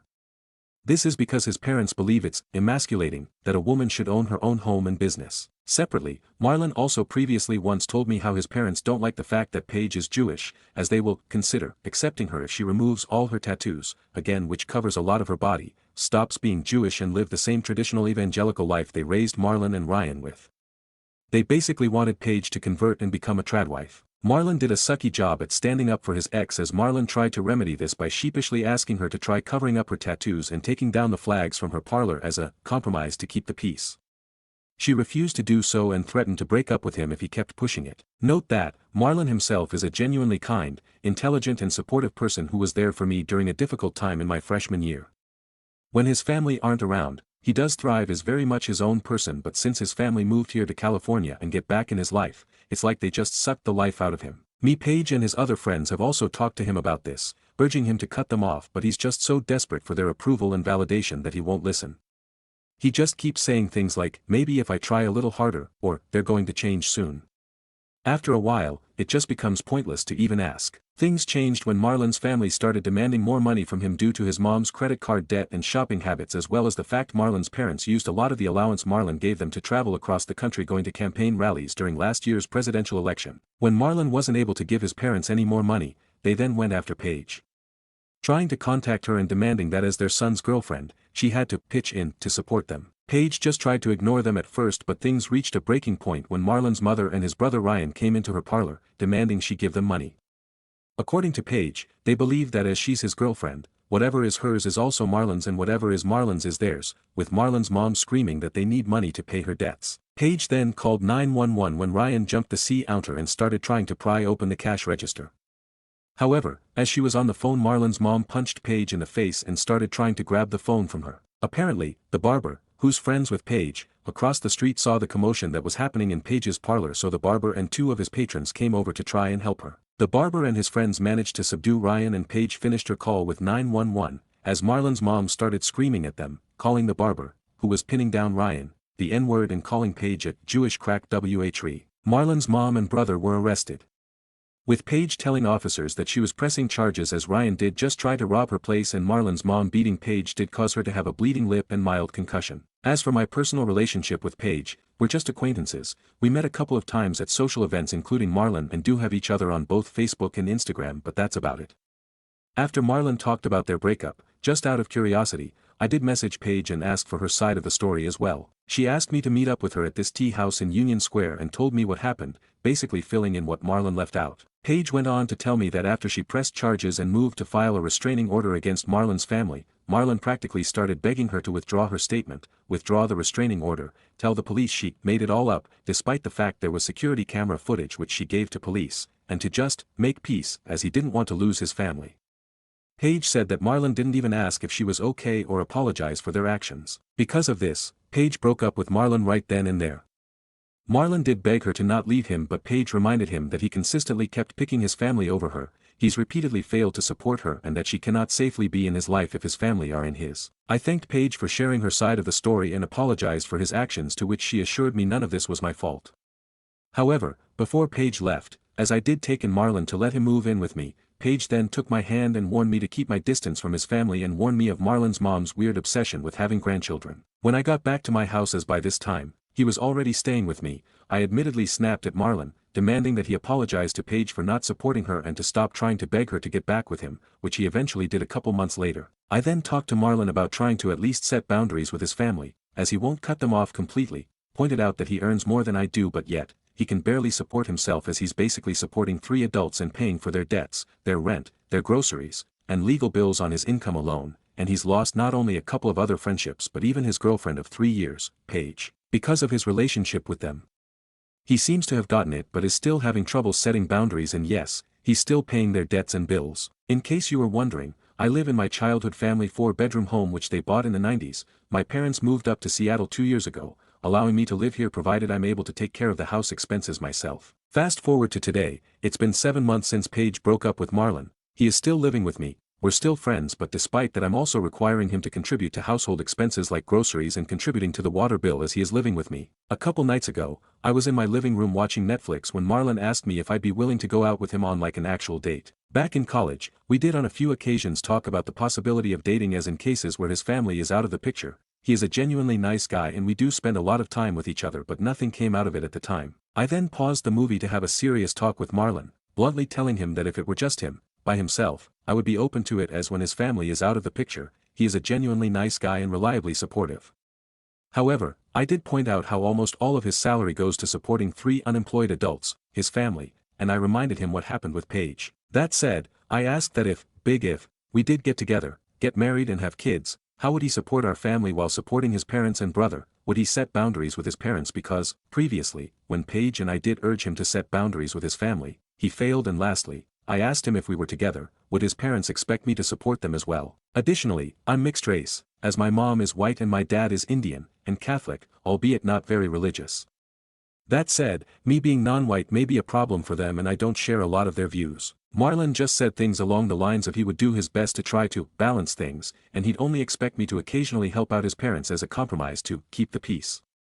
He also tried reassuring me by saying they wouldn't mind me not being white provided I agree to live by their rules, at least when they're around. Taking a deep breath, I sighed and I told him that unless he fully goes no contact with his parents, not only won't I date him but that any future relationship he has will be doomed to fail due to how overly involved they are in his life. I then got up and went to bed, with the 2 of us not talking about his parents or the 2 of us dating since that night. Mini update. For clarification, no, I never intended to realistically plan to date or enter a romantic relationship with Marlon. He and I did talk about it yesterday and we agreed that while he is attracted to me, he also doesn't think it'd be a good idea for us to date, mainly because of my skin color and that being a problem for his mom. Apparently, he briefly mentioned the possibility of us date to his mom, who immediately shot it down because I was too brown for her. One of the very few times that racism actually worked in my favor, I guess. Also, Marlon is still missing Paige and he told me that he's been so thinking about trying to get back with her.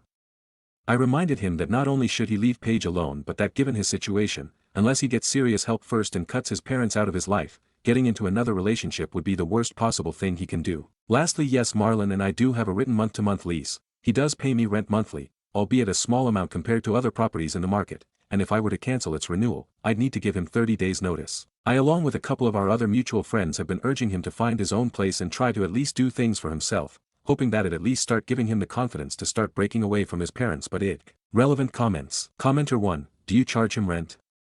If not, you're making it very easy for him to send funds to his family.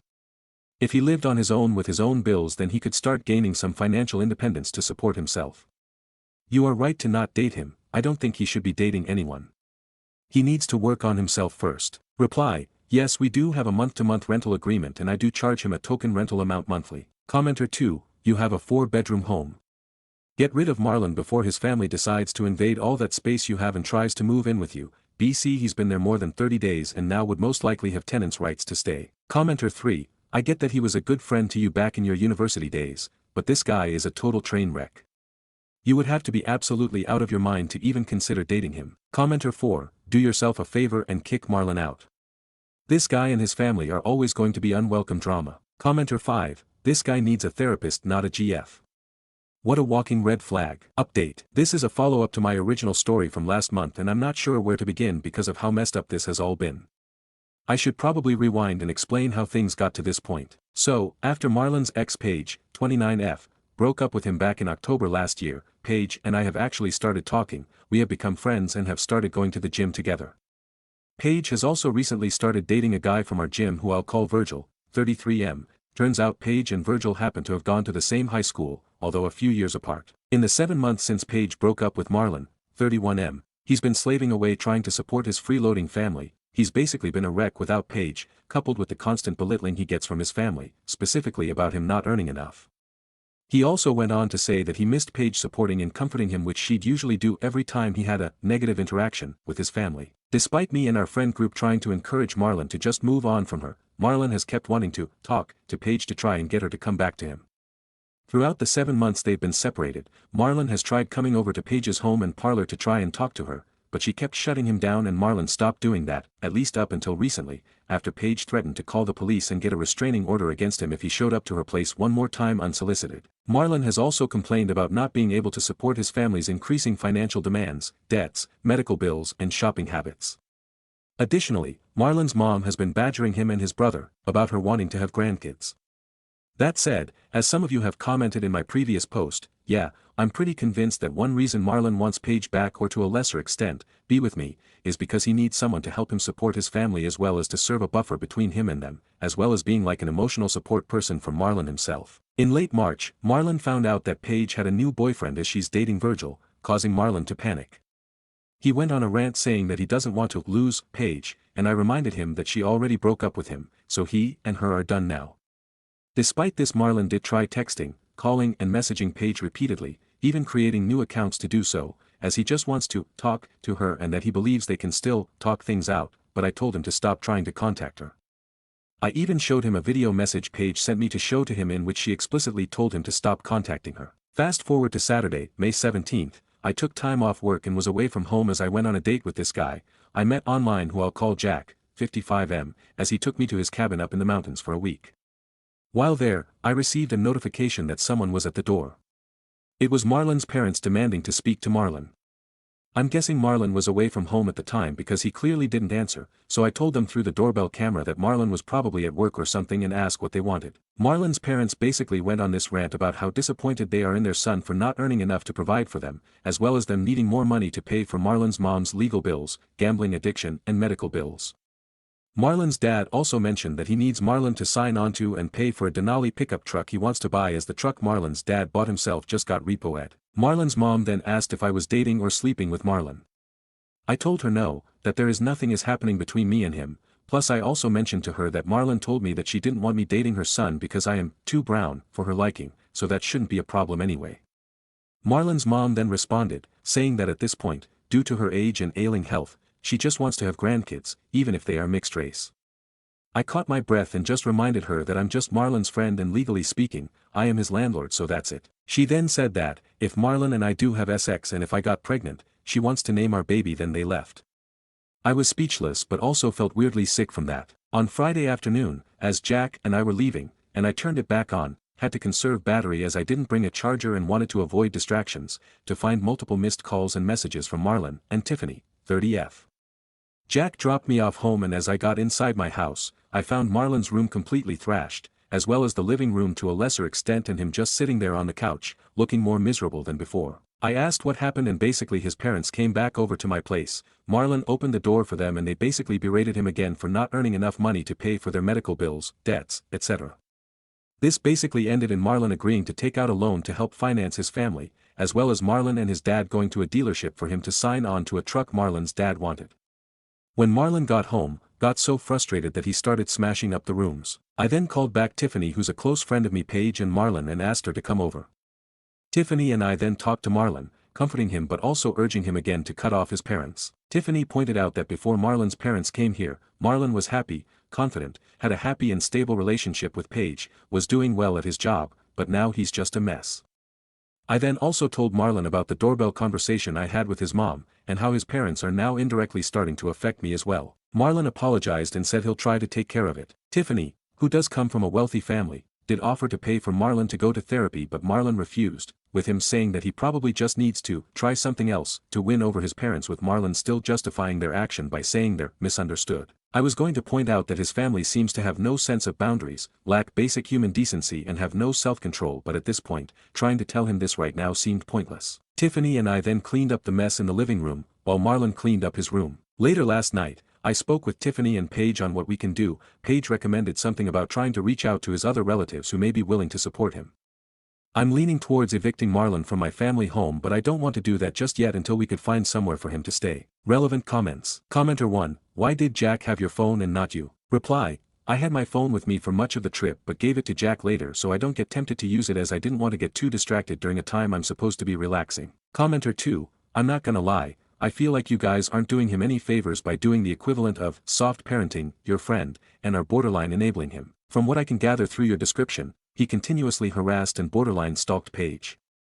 That should have been a hard line in the sand. That's when ultimatums should have been made that he needed to get therapy and go no contact with his family or risk eviction. I still think you should draw that line in the sand with him, as clearly your gentleness with him has done nothing. He's about to put himself into further misery and debt because of them. For his own good, I think you should stage an intervention and slap him with those ultimatums to wake him up, or you should let him fall and learn it the hard way. Commenter 3, Marlon is still totally spineless and getting worse. You and your friend are cleaning up his messes, and you're dating someone old enough to be your dad. Paige seems to be the only one with a sensible head on her shoulders for just cutting everyone else out of her life. Commenter 4, you can no longer help Marlon. Marlon is outside your scope. Marlon and his family aren't just a dumpster fire, they are Chernobyl, and the radiation fallout will trash your life too. Marlon has made his choice on frequent occasions. As long as you are enabling him, he will use the cushion you are giving him to support his family. Evict him. Force him to realize that if he ended up unemployed and living on the streets, that his mother would gladly steal his benefits and leave him bleeding in an alley somewhere. You have to find the strength to cut ties with Marlon. When you find a partner, are you going to expect them to support Marlon, and thus his family, as well? What happens when Marlon's family realizes that they are not going to be able to get another cent from Marlon? What happens Marlon's mother and brother decide to accost you in your own home and steal from you? You know that this is a distinct possibility, regardless of Marlon's useless reassurances. Stories number 16. Aita for not telling my ex his passport was revoked and causing him to miss his flight. My ex and I have been divorced for 2 years. We have 2 kids, 8M, 5F. Everything was great until our daughter was born, and then it's like a switch flipped and he was a completely different person. I held out for as long as I could, but when he began an affair, I filed for divorce. He fought me every step and it took over a year to finalize. During the divorce I was awarded primary custody. He was ordered to pay support, which he has never done. I don't need it, but it would be nice to have it to save for the kids, so I did sign up for enforcement. I don't badger him about it, I know to him it's a way to try to get me to talk to him, I just let enforcement do their thing. Since he's so far behind, they have suspended just about everything they can. They send notices to him when this happens, but I'm sure he doesn't open them. I am a first-gen American and most of my extended family still lives abroad. My grandmother recently passed away earlier this year and I decided I wanted to visit my family with my kids and see her resting place. Ex and I had some back and forth because I need permission from him to leave the country. He agreed but made a point to tell me that he feels now is a good time to take a vacation and that he was always planning to visit my family's country. I was already anticipating this because following us is something he does every time I take the kids on a trip. My lawyer drafted a document to be signed and notarized that I was being given permission to take our kids out of the country for the specific dates. She also included a clause that he has up until 72 hours prior to the day of travel to revoke his permission. He agreed. The day arrives for us to leave, and I get to the airport with the kids 3 hours before our flight. Things go smoothly and I take the kids to a diner to grab some breakfast. Ex arrives much later and as we're finishing up I get a call from him. Turns out his passport was revoked due to lack of CS payment. He was denied a check-in and there's no way he can get his passport reinstated without paying his arrears in full. He said that since he can't go, he no longer gives me permission to take them. I reminded him that we are past the 72 hours for him to deny my travel request. He said that he was going to inform an officer that I was trying to kidnap his children. I told him to do whatever he felt was necessary. Officers did show up at the gate to figure out what was going on, but I had the notarized agreement with me, so they sent us on our way. He kept spamming my phone non-stop until we got on the plane, where I was able to turn it off and get some peace for the flight. While we were in the air he called my brother to complain. We met through him and they're still friends, and I have now been given an earful about how cruel it was for me to continue with the trip knowing he wouldn't be able to follow us, and that I didn't tell him on purpose. My mother told him to stay out of it and that it's no longer my responsibility to remind him to open his mail, but some extended family agree with my brother. I don't think I'm the AH for continuing our trip, but I am questioning whether I'm an AH for not giving him a heads up that he should check his passport. I didn't know it was revoked for sure but I suspected. Edit to add because I keep seeing this and I can't keep up with the comments. He can absolutely afford CS. He is self-employed, hence no garnishment unfortunately, but does well. Him not paying is solely a control tactic. He was not happy about the divorce. Now he does whatever he thinks will punish me for going through with it. That includes purposely withholding support. However, I make decent money, enough to pay bills, put a little savings away for the kids, and take them to do fun stuff a couple times a year, so it really doesn't affect me. He knows that the money would go right to the kids' savings accounts, but expects me to beg him for it. Eventually it will catch up to him and he'll have to pay it some way or other. It's just him prolonging the inevitable and making things more difficult for himself. Also, I don't know why this isn't clear, at least for one person that keeps falsely stating it over and over on different comments, but we were not going on vacation together. At all. Nothing was planned together. This was solely a trip for me and the kids. The document stated it was for me and the kids and that I would be taking full responsibility for them.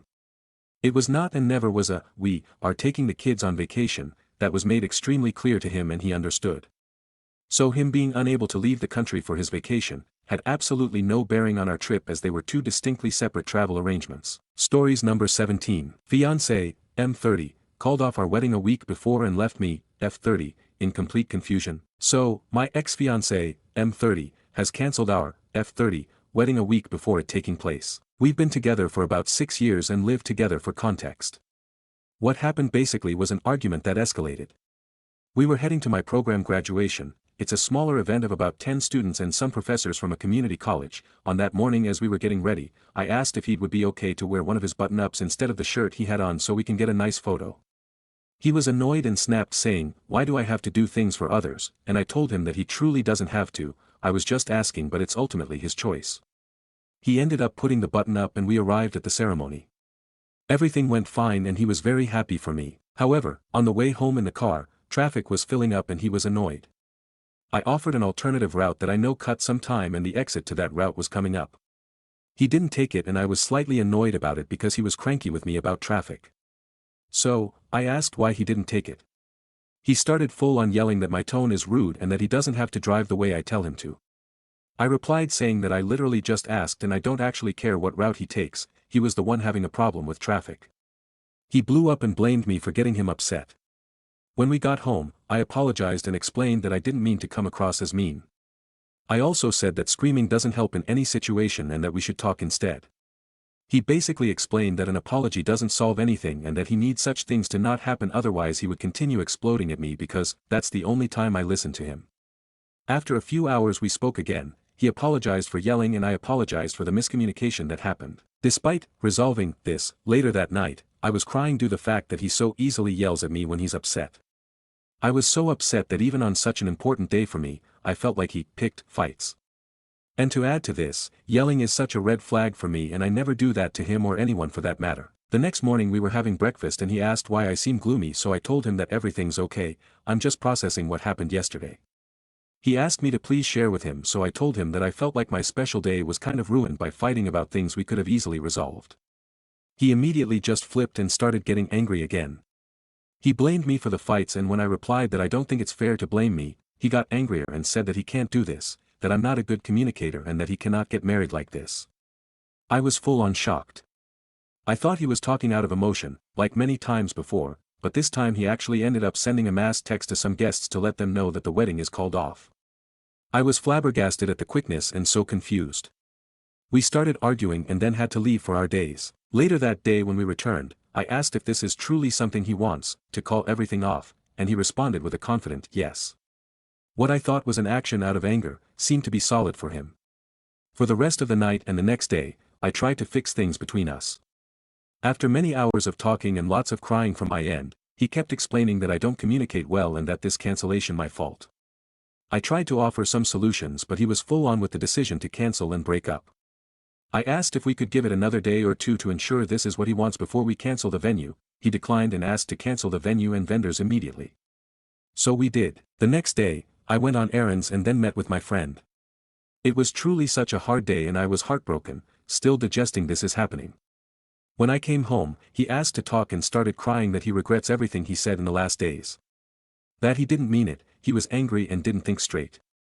He said he will start therapy and wanted to do couples counseling now too. After I offered it many times, anyway he apologized profusely and kept asking if we can mend everything or whether he fucked up. I was almost sure this regret would come and honestly, maybe it was mean but I said, yeah, you fucked up big time.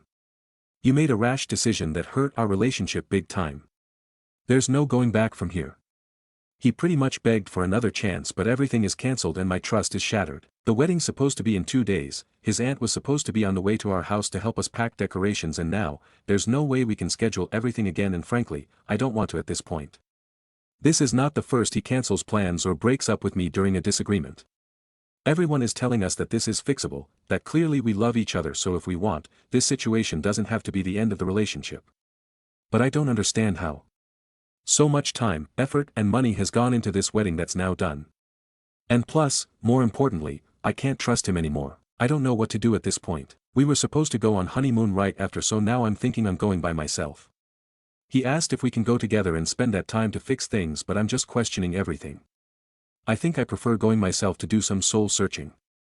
Should I call this quits and move on with my life or take his word and start couples counseling? I love him with my entire heart and we had many loving experiences between us over the years.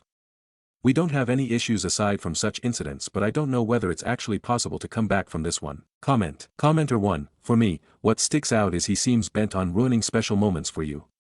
That feels calculated. Does he have trouble controlling his temper reactions at work? With friends?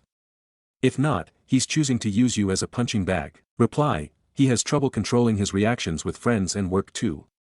Once he cools down, he processes what happened and tried to ensure it won't happen again.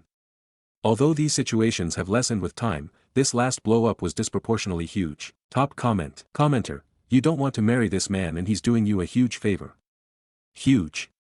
Find a place to live, extricate yourself financially from him and thank your lucky stars you're not going to waste a decade with a man who screams at you all the time before you get that divorce. God forbid you have kids with him. Update comment. Just wanted to provide an update. Since all this happened, he apologized profusely and offered to return the venue and still go and get married on the same day. He also offered couples counseling starting now and right after we get married, if I still want to. He also offered to go on the trip together to fix things. I declined to everything since the damage has been done and I decided to go on the honeymoon myself while he packs all his items. He's going to start his own therapy journey while we're broken up. I don't know what's next, but this hurts so much because we still love each other. He's going to work on his mental health to address the impulsive actions when he's upset. He also realized it wasn't actually a communication issue but rather how he felt attacked due to his own confidence. I appreciate his honesty but can't see how it's possible to forgive what happened. Sum of comments. Commenter 1, I agree it is very telling he throws a tantrum about a shirt on the day SHE has an achievement. Now that he cancelled anything she liked for the wedding he offers a, fine I'll do it, wedding which will feel like crap the entire day. She is embarrassed in front of all the guests and everything will be a last minute, make do. I bet if OP looks back they happen to have fights when she is looking forward to or happy about something. Any fights before big tests? Visiting family? Trips she is looking forward to? OP needs to take a minute and think, does the honeymoon without EX feel like a relief? Think about going with him, does that feel like something you would have to mentally work up to managing him? Reply, he was thoroughly involved in planning the wedding and honeymoon. He was very excited or at least it seemed so. The tantrum is definitely just embarrassing. Commenter 2, he's shown you how easy you are to throw away. What happens when he pulls this again but this time there's kids and he walks out? You deserve better. I'm sending you all the hugs. Reply, This is a hard truth to swallow, but you're spot on. Mini update comment, October 15, 2024, 4 months later. Commenter 3, you dodged a bullet. Reply, definitely did. Thankful it ended this way since I was so humiliated I couldn't go back. Smiley face. Update post. For everyone who attempted to talk some sense into me, thank you from the bottom of my heart. The moment I stepped back fully, I felt so much more like myself, a confident, lively, and silly version of myself.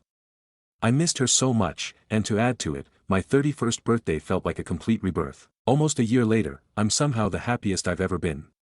My entire life fell apart and I struggled immensely, but surprise.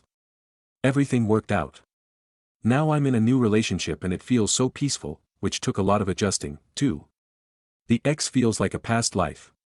Thank you, thank you, thank you. For anyone reading this, please leave the abusive relationship. If you're questioning whether it's abusive, the odds of it being so are high. Your sanity, mental wellness, and physical health matter, don't forget that. It does get better, not only in movies. Sum of comments. Commenter 1, I'm so happy to read this update. Your ex canceling such a big event and holding it hostage because he didn't want to accept criticism of his behavior is so toxic. I'm glad you found a new relationship that makes you feel peaceful and secure. Have you heard from your ex at all? How did the breakup go, if you don't mind me asking? Reply, he moved out, and then we met on the day of the wedding for a closure conversation.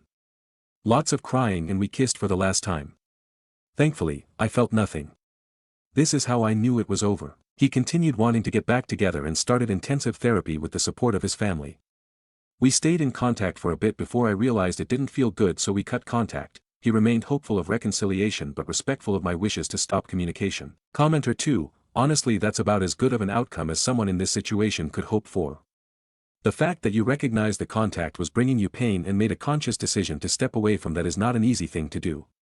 You should be proud of yourself. Reply, truly, the best outcome. Many said, thank your lucky stars, and now I understand. Commenter 3, wow, so happy for you. Your situation sounded traumatic. I know it would have taken me years to be fully healed and get into a new relationship. You'll see Redditors on this sub who say that, dump him, is the automatically default response and that OPs should stick it out and die on that hill. However, for us, we have no skin in the game. We go back to our lives. OP is left facing their choices. Glad you're at peace now. Reply, Redditors see things from their own lens, so the intention is positive, but yeah, the hand is light on the keyboard. Thank you. Only after fully leaving it was possible to digest how abusive the dynamic was. Like actually acknowledging it instead of thinking, oh he's hurt, I should be compassionate, BS. Was in therapy before and still continuing, that's been a tremendous support. Commenter 4, like the kids say these days, he FAFO'd hard. What a tough lesson he had to learn. As for you, wow, you should be so proud of yourself, I'm so happy for you. Reply, appreciate the love. Both of us learned some tough lessons but I'm grateful it happened.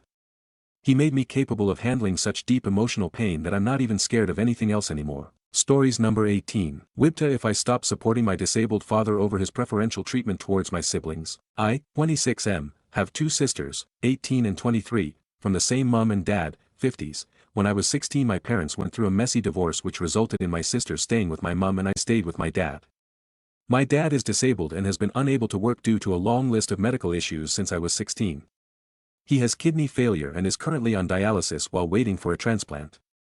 This has meant that I have been looking after him in a variety of caretaker ways for a decade now. Throughout this time his contact with my 2 sisters has been minimal. He has in the past allowed my eldest sister to claim benefits that she was not entitled to by claiming to be a career for my father amongst others. She has at no point in her life provided care for my dad. This caused many fights between my dad and I as I felt he was allowing her to commit fraud just so he could feel like he was helping her. I was recently contacted by his doctor who told me that my dad was no longer on the transplant list to receive the kidney transplant he needs. Apparently his health is now so poor that they don't know for sure if he'll survive general anesthetic for the op. I was told that a major factor for this was his poor diet which was exacerbating his existing health issues. Hearing this my wife and I decided to move back in with my dad to try and get him onto a healthier diet to hopefully prepare his body for the transplant he needs. After we moved in I was going through his most recent letters when I discovered a letter informing him that my youngest sister had applied for a grant for young careers as a result of caring for him. My dad is lucky to see my sister once a month, let alone the 16 hours a week this grant requires. I confronted him and he said he was just trying to help her out in any way he could. This again led to a massive fight as currently me and my wife are the only family members supporting him. My sisters do nothing for him. They are both adults and yet neither has lifted a single finger once to help him. And yet, here he is again essentially committing fraud to help them out. We can't help but feel taken for granted and simply unappreciated. We do everything we possibly can for him, sacrifice our time, energy, and money to ensure he has a more comfortable life, but time and again he chooses to focus his energy on helping my sisters cheat their way to funds and benefits they don't deserve. He's never once asked them to help him, so the burden of responsibility for his care rests entirely on our shoulders, despite the fact that of the 3 siblings I am the only one not currently receiving any benefit related to his care. We are now at the point where we are considering pulling all our support, financial and physical, and leaving his care entirely to the 2 women who are actually benefiting from providing it. Wipta for withdrawing support from my father. Notable comments. As someone who is highly familiar with this family dynamic and has read a lot of books about this, let me rephrase the question. Wippa, if I withdraw my unappreciated long-term support from my dad who has been deliberately neglecting me the entire time while passing all my benefits to my absent but entitled siblings who don't even see him often. NTA, it is not your fault that he is knowingly applying double standards, rewarding the neglect of his favorites and grooming them to be entitled, punishing and invalidating the sacrifice of his designated scapegoat. He cannot have it both ways. It's time to set things straight. If he truly appreciates your efforts, then he should have given the benefits to you. If he wants to give the benefit to others, then you should pass the responsibility to them. The ones who answered YTA are probably not from toxic families, with toxic parents who are neglecting but quick to demand the scapegoat child's perfection and time, energy, money. It is easy to use compassion and taking care of the elderly to guilt someone else into staying in the unfair setup when it doesn't involve any sacrifice on your part. Commenter 1. My conclusion is based on the information presented. He is neglecting of himself while he feels entitled to the designated scapegoat's time, money, and energy to cater for his needs, while giving nothing in return and choosing to glorify and prioritize the other children instead equals neglect and lack of gratitude. It is not extrapolation, it is deduction. It is not about whether the actual monetary value is big. It is about the unfair treatment, the invalidation, the double standards. We all have difficulties and insecurities, but they are not an excuse to deliberately treat others horribly. Commenter 2. NTA, I'm not sure I'd be able to stop caring for him, but the petty bitch in me would be contacting whoever portions out those grants to let them know the truth. Pretty fucked up that they're comfortable taking that money when it should be going to people who are actually carers and would need it. Commenter 3. Exactly my thoughts too. If it was only them it impacted, I'd have reported it immediately, but unfortunately there's a chance he'd lose his benefits too as a result of it. Personally, I just can't wrap my head around the kind of person who's okay with taking money meant for carers, with zero intention to actually care for anyone. The entitlement is unreal. Comments by OOP. I will say that during uni I did get qualified for a low-income support grant as my dad was my sole parent supporting me, mom wanted nothing to do with me, so I did receive that in help. That's about it though. I know that I have no responsibility to help and that ultimately I'm only doing this because I love him, but that's what makes the decision all the harder. I've been the only one willing to help, so I really worry for how much long-term damage will be done to his health as a result of pulling support. The current boundary we set with him was to tell my youngest sister that he won't assist her in getting the career support that she applied for unless she actually comes round and helps him. That was yesterday and he still hasn't spoken with her. If he can't do that, then the balance of support-don't support would definitely shift more towards don't support. We are comfortable financially and are no longer students, so are no longer eligible for any financial support. I have never received any benefits for his care though due to being in full-time education at the time. The rules around this may have changed now. I have repeatedly asked my sisters to help my dad, with specific reference to the benefits they receive as a result of his disability. The response every time has been a, fuck off, this is between me and dad. I don't give a fuck what you think, paraphrased but not far off. I wish he would convince them to help him financially, but it'll never happen. He's refused to in the past as he sees that as hurting them. He does feel guilt at not providing for them, but they lived with my mother who was and is comfortably upper middle class with no concerns for money whatsoever, so they're not dependent. I have only received a grant for low-income support for uni as he was the only parent I had supporting me, nothing else. My eldest sister has also received this, by putting him down as her sole parent despite living with my well-off mother, as well as a car that he receives for his care.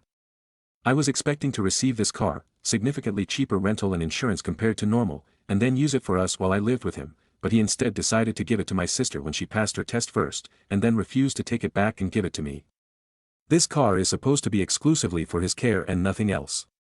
In the 4 years she has had it, she has never used it for him once, although she does pay the rental for it. The support my youngest sis is requesting will not impact me, but will be another instance of him willing to bend over backwards and break the law to help them, despite nothing in return. I will say that my attitude towards them getting benefits they don't deserve and aren't entitled to is definitely impacted by our upbringing. Post-divorce I lived with my dad whose sole income was benefits. We lived in poverty but made do as best we could. My mother, however, is fairly successful in her career and lives a very comfortable life with enough on her own income, let alone combined with her husband, to give my sisters everything could want and more. She has contributed nothing to me financially since the age of 16, and was even claiming childcare from my dad for my sisters, despite us being in poverty. So with that in mind, to see them try to feign poverty and pretend to be poor despite being comfortably upper middle class just sickens me. And my father enables that behavior, and what has it got him? One daughter who won't even call him on his birthday, and another who calls him twice a month and that's it. I want him to actually stand up to them and go, if you're willing to claim money off the back of my illness, then you can come and help me with it, as otherwise the entirety of that caregiving burden falls on me and my wife. And quite frankly, we're sick of it being that way. Update. I remembered this post as my dad's birthday recently passed and thought I might as well give an update, even though no one asked. In January 2023, my father passed away from complete kidney failure. It wasn't a surprise to me, his health had been in decline, and a transplant wasn't going to happen. The rest of the family, though, were shocked. The last time he spoke to anyone, I showed him the 7-week scan of my now 2-year-old son, his first and only grandchild. We'd rushed to get the earliest scan we could, knowing he didn't have much time. My son looked like a seahorse tadpole. He cried when I showed him, and we had a short talk about fatherhood before exhaustion took over. He fell asleep and never woke up. I asked him not to tell anyone since we were still early and didn't want to jinx it. He said, "I'll take it to the grave," and passed away 3 days later. He kept his word. I think seeing the scan and having that moment made him die happy. As for my sisters, they never changed. I let it go. I knew I couldn't change my dad and he was on borrowed time. For his birthday that year, we rented a canal boat since he'd always wanted one. He crashed it almost immediately. They gave him less and less consideration, ignoring him completely on what turned out to be his last birthday. No visit, no call, not even a text. He was devastated and reduced contact with them, though he never stopped helping them financially. When they found out he was dying, they rushed to his side and stayed until he passed. But like before, it was too little, too late. He was already unconscious. They hadn't shown urgency when he was first admitted, only showing up when I told them he had chosen to end life support. I'd been told the day he was admitted, over 2 weeks earlier, that he might not survive. I believed it. I'd seen him in these situations before, and this time felt different. The rest of the family still thought he would recover and didn't treat him as a priority. Eventually, my dad asked me if he was dying. Everyone else had been giving him false hope, mostly for themselves, so I had to tell him, "Yes, you're going to die soon." That was not an easy conversation. He passed surrounded by family who barely gave him their time when he was alive. My sisters definitely regret how they treated him, but it's too late. We were civil at the funeral but haven't spoken since. I scattered my share of his ashes at the end of the canal he never got to see. My sisters turned theirs into jewelry. I miss him every day, especially as his grandson looks so much like him. It's a shame things never got resolved with his daughters while he was alive, but I think he died a happy man, and that's enough for me. Stories number 19. I, 27M, found out my fiancé's, 26F, dad died last month, no one told us, and she missed the funeral. Hi, I don't even really know how to start this or what I'm asking exactly. I guess I just want to understand what happened, and maybe get some advice on how to help my fiancé deal with this, because it's a lot. And I think she's starting to blame herself, which she really shouldn't. So I proposed to my fiancé back in March. Her dad was the only person I talked to beforehand. I asked for his blessing and he was super kind about it. I only met him a couple times before that, but we had a good conversation and I could tell he really loved her. The thing is, I only met his wife, her stepmom, once, that same day. It was brief and polite, but that's it. Everything else about our engagement planning and updates was through her dad. Her dad has another kid with the stepmom, a teenage son, 17. My fiancé always kind of kept some distance from that part of her dad's life. It wasn't like she hated them or anything, just, they weren't close. Her dad would check in, sometimes visit her on his own, but it always kind of felt like he had 2 separate families. I never really thought too hard about it. It just was what it was. Then in April, while we were starting to figure out the engagement party and save the dates and all that, he passed away. We didn't even know. We didn't hear anything from anyone. No call, no text, not even a weird silence. Nothing. We only found out this week because one of her cousins posted something online about missing him after the funeral, and my fiancé texted them like, "What do you mean, the funeral?" And they were like, "Everyone was surprised you didn't show." She just shut down. I think she's still in shock. Her dad is gone. She didn't get to say goodbye. She didn't even get told he was dead. The funeral already happened. She missed it. And no one told her. Not her stepmom, not even her own brother, not anyone.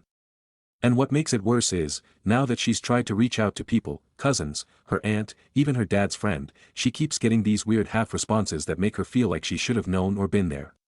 Like they're judging her for not showing up, when nobody invited her in the first place. She keeps asking me if she did something wrong. She's wondering if her dad was mad at her. I do think he was happy for us, but now I don't even know what's true anymore. I guess I just don't understand how something like this happens. I know grief makes people act strange and there might be stuff we don't know. I don't want to assume the worst about her stepmom. Maybe she was overwhelmed, or didn't have our contact info, though I feel like she must have had some way to reach out. But I also don't want to make excuses for someone who let my fiancée find out her dad died a month later from a Facebook post. It's starting to feel uncomfortably close to full-on evil stepmom territory, and I hate even thinking that, but this just feels so cold. She's devastated and I don't know what I'm supposed to say or do. I can't fix it. She just keeps saying she can't believe she wasn't there. That she wasn't even given the chance. And I'm angry too, but mostly I just feel helpless. And sad for her. I guess what I'm really asking is, how do I help my fiancée grieve someone she didn't even get the chance to say goodbye to? She keeps wondering if her dad was upset with her, or if she missed some sign, and now the way her family's reacting is only making her feel worse. I want to support her without making her feel like she has to perform grief on anyone else's timeline, or carry blame for something that was never her fault. TLDR, my fiancée wasn't told her dad died and found out a month later from a cousin's post. She missed the funeral, didn't get to say goodbye, and now people are making her feel guilty for not being there. I don't know how to help her process something so painful and confusing. Mini update. I found where her dad is buried and got contact info for who I think is her half-brother. When I showed her the profile to confirm, she shut down and panicked, but it did confirm for me that it's definitely him.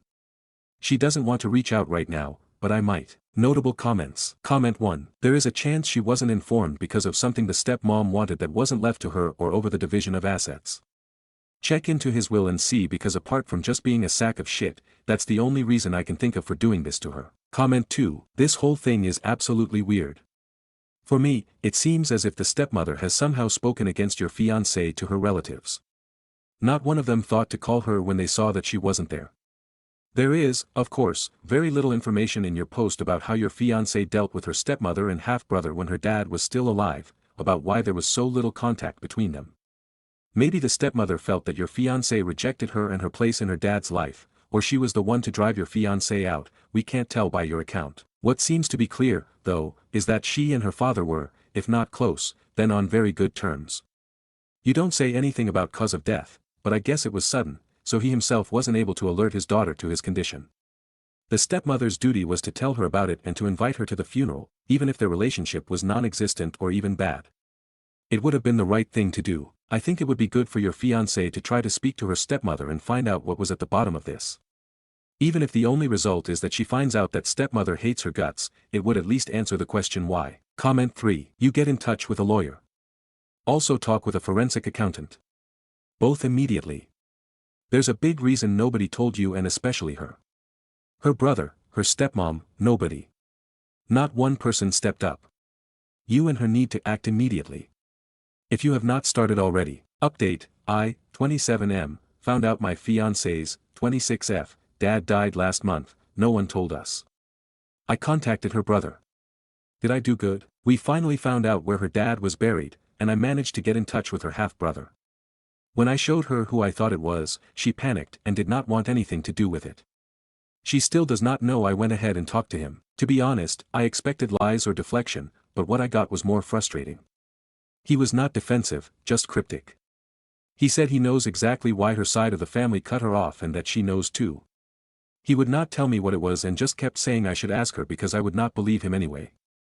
Then he added, sarcastically, that if she is even capable of telling me the truth, I would already know. He did say he had tried calling and texting her after their dad passed, but she has him blocked on everything. He also said he tried to make sure she was included, but she made it clear a long time ago that she wanted nothing to do with him. He knows she has always hated him just for existing. He ended the conversation by saying he was calling her bluff. That she does not really want anything to do with her dad's side of the family. He even asked, did she ever say she was inviting any of them to the wedding? That part stung a little. I will not pretend to know the full story, but I am starting to feel like this is not a case of one person being awful. It feels more like years of silence and resentment that turned into something cruel. We did get some clarity on the legal side. There probably will not be a fight with the stepmom. The brother told me everything that is needed. We are working with a lawyer, but it will take time. The executor has up to 2 years before probate has to start. Even then, anything she may be entitled to would be split evenly with him, and only applies to accounts that were solely in her father's name. We are not expecting anything substantial, but she deserves to know she was not forgotten. Since real closure is out of reach, we are creating our own. Someone suggested planting a memorial tree. We loved that idea. We are currently looking for a good starter tree, and she is going to write her father a letter to bury under it. It is not a solution, but it is something real and peaceful she can hold on to. There probably will not be another update. I am realizing that trying to untangle her family's damage might only hurt our relationship. If I want a healthy marriage, I need to protect her peace more than I need to win a fight that was lost a long time ago. TLDR, found her dad's burial site. I talked to her half-brother. He says she was cut off for a reason she knows, and that she blocked him. We got a lawyer, but anything owed will be split. We're planting a tree with a letter for closure, no more digging. Notable comments. Comment 1. Look, it's pretty telling that nobody told your fiancé about his death. She has aunts, uncles, cousins, right? Are they all blocked too, or is there actually a good reason why they didn't contact your fiancé? I suspect you won't have a peaceful marriage when she has been so secretive, and it's pretty obvious that the rest of the family is not on her side. Comment 2. It sounds like there is her story, their story, and the truth. I don't think you know the truth. I think your fiancé has been selective over what she has told you. That whole shutdown and panicking when you found the half-brother's profile tells me there is more to this than she told you. I would want the entire truth before you commit to marriage. Make sure you know who she is, and that there are no masks in place. If there is no will, then his wife is actually entitled to everything he owns. If there is a will, then she would only inherit what is specified. Unless she contests the will, his state of mind, can prove that he was manipulated, etc. Expensive, chances are she will lose. Why a memorial if she was cut off by her father, or if she cut her father off? OP's comments on the update are mostly along the same lines. Yeah, it sounds dramatic because it is. But from what I can tell, she was the one who went no contact, not them.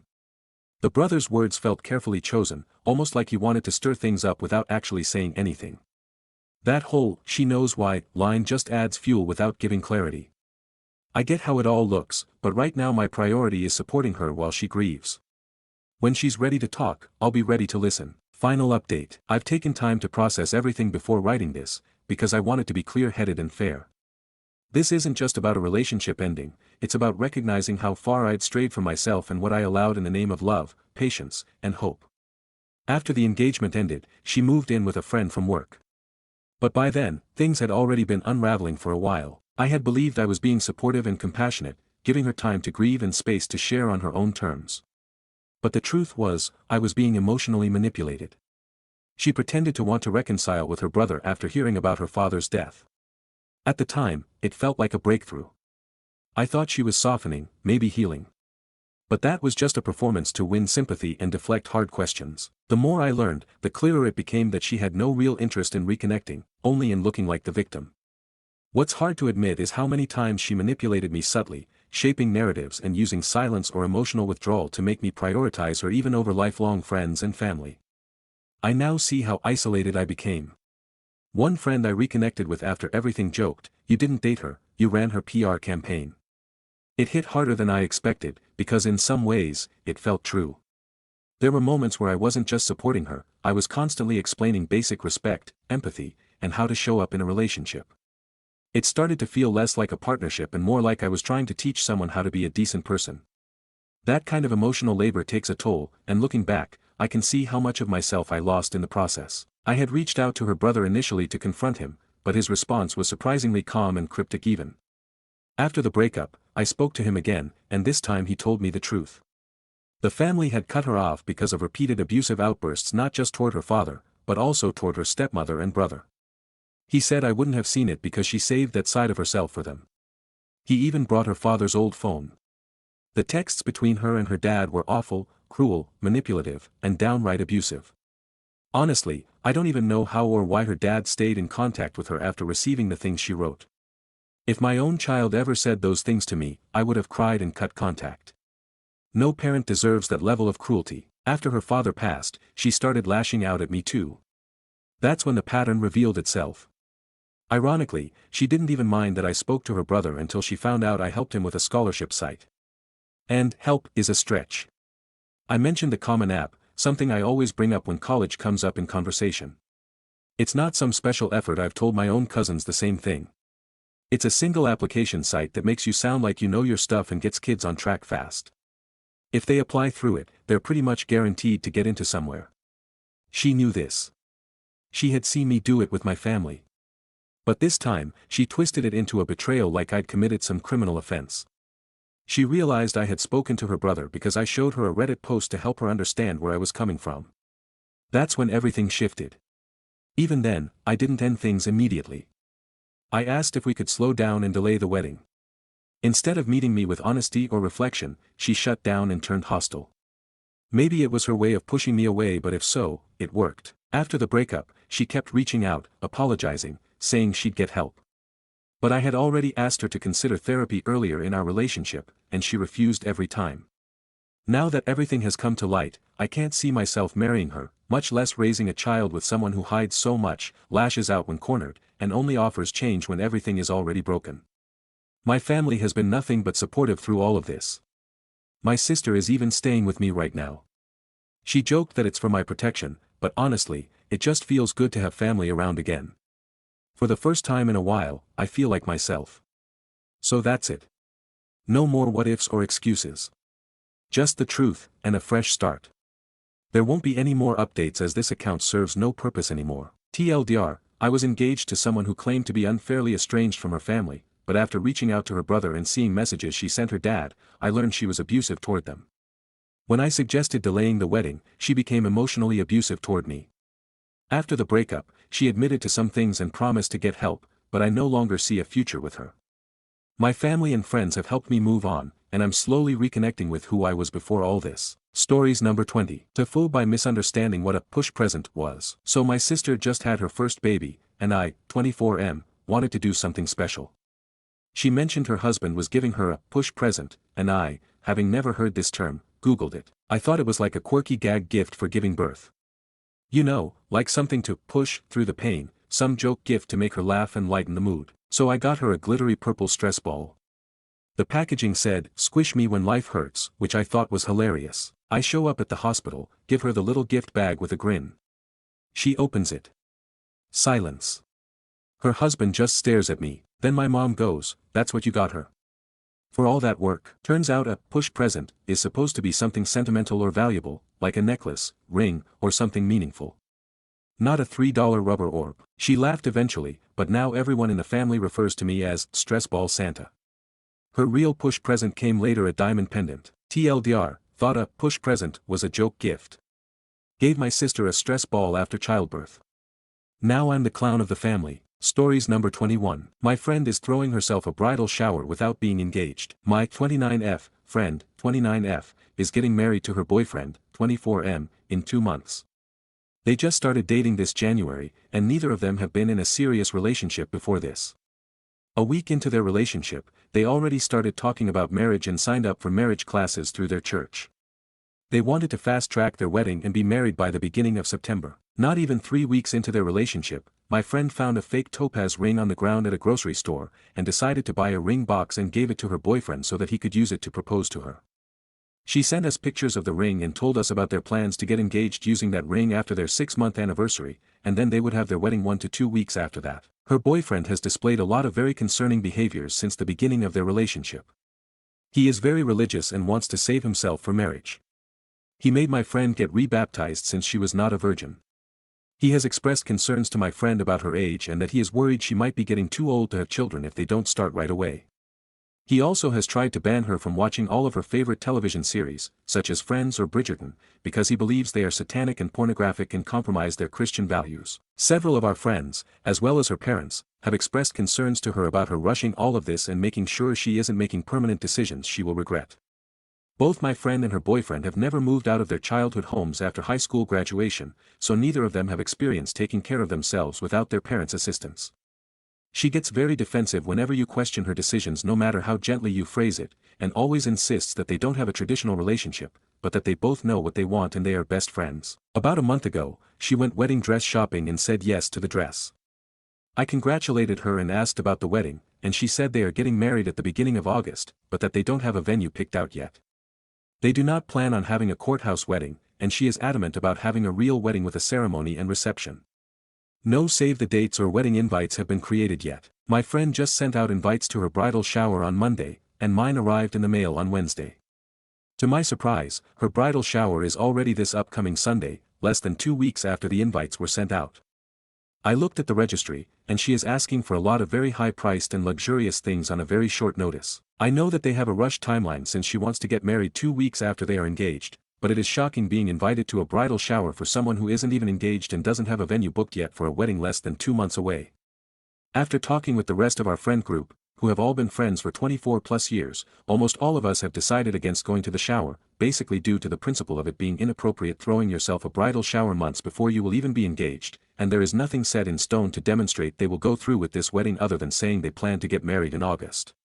In addition, she can't expect everyone to bend over backwards for her to make sure she can have her luxurious dream wedding, when almost everyone else in the friend group is currently planning their own wedding with their long-term boyfriends, in the process of purchasing a home, or are pregnant. It's too soon to know what the ramifications will be of having her entire friend group not show up for her bridal shower, but it will be interesting to see how the next 2 months of wedding planning go. Stories number 22. I'm never gonna give in a 2 weeks notice prior to quitting a job, ever again. I finally quit my toxic job after being there for a year and a half. And out of respect for my teammates in the showroom, I decided to put in my 2 weeks notice and officially resign via the company's proper channels. That shit took an entire week worth of processing and paperwork for it to finally go through, and they let me go on May 1st as we agreed upon. They hadn't paid me April's salary yet. They said it'll arrive on June 1st because they still need to process my social security and some other paperwork with the government. I said alright fine, send it to me by June.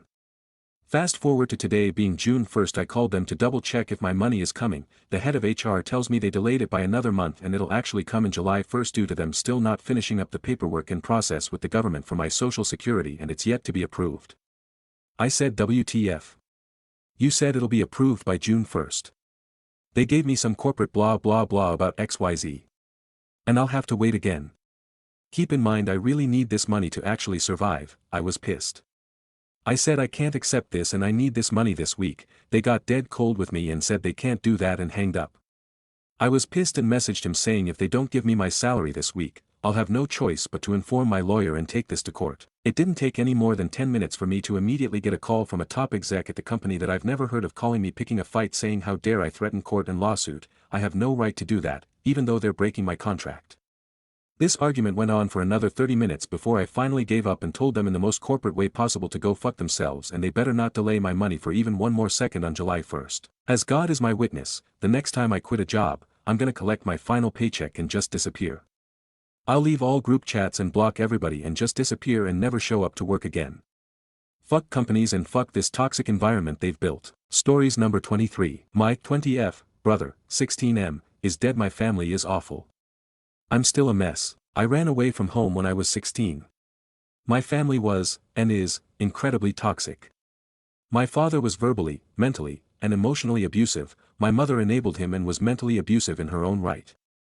I was forced to work full-time in addition to going to school because I was expected to pay rent in addition to repayment of money spent on taking care of me as a kid. I'm not proud of it, but I started hiding some of my tips and lying about how much I made when my father asked for his payments. Eventually the owner of the restaurant where I worked offered to let me live in the apartment upstairs for very cheap in exchange for some extra SID work. I agreed and I moved out one night in secret. There was an awful blow-up and my father showed up at the restaurant and demanded to know where I was. Thankfully the hostess and another waitress knew everything and told him I quit and they didn't know where I was. I haven't spoken to my father since the night I left home. He knows I'm alive and well because I called my mother and I know she told him. I wouldn't tell her where I was staying, just that I was okay and wasn't coming back. I waited until I was sure I could make it on my own to let her know. The one person I stayed in touch with was my younger brother. We emailed at first and then texted, once he got a phone, several times a week. I wouldn't say we were super close or anything, but closer than anyone else in the family. I felt guilty about leaving him behind with my parents and our equally abusive older sister, 23F, who still lives at home with them. My father was always worse to my brother. Maybe because he was the only boy so he could take it, I don't know. But he was terrible to him. I am convinced he drove him to suicide. A little over a year ago, my brother took his own life. It gutted me. I tried to be there for him and support him as best I could, but I work all the time and I wish I could have done more. I feel like I failed him. I found out from my mother. She called me from his phone the morning after they found him. I also found out that my father was just going to abandon him at the morgue and let him be buried by the county. I couldn't do that to him, so I called a funeral home and arranged for him to be cremated.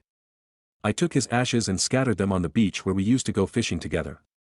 I think it's what he would have wanted. My father is angry though. Really angry. I paid for my brother's cremation with a credit card. It was $6,000 and I don't really have the money to spare, but it was important.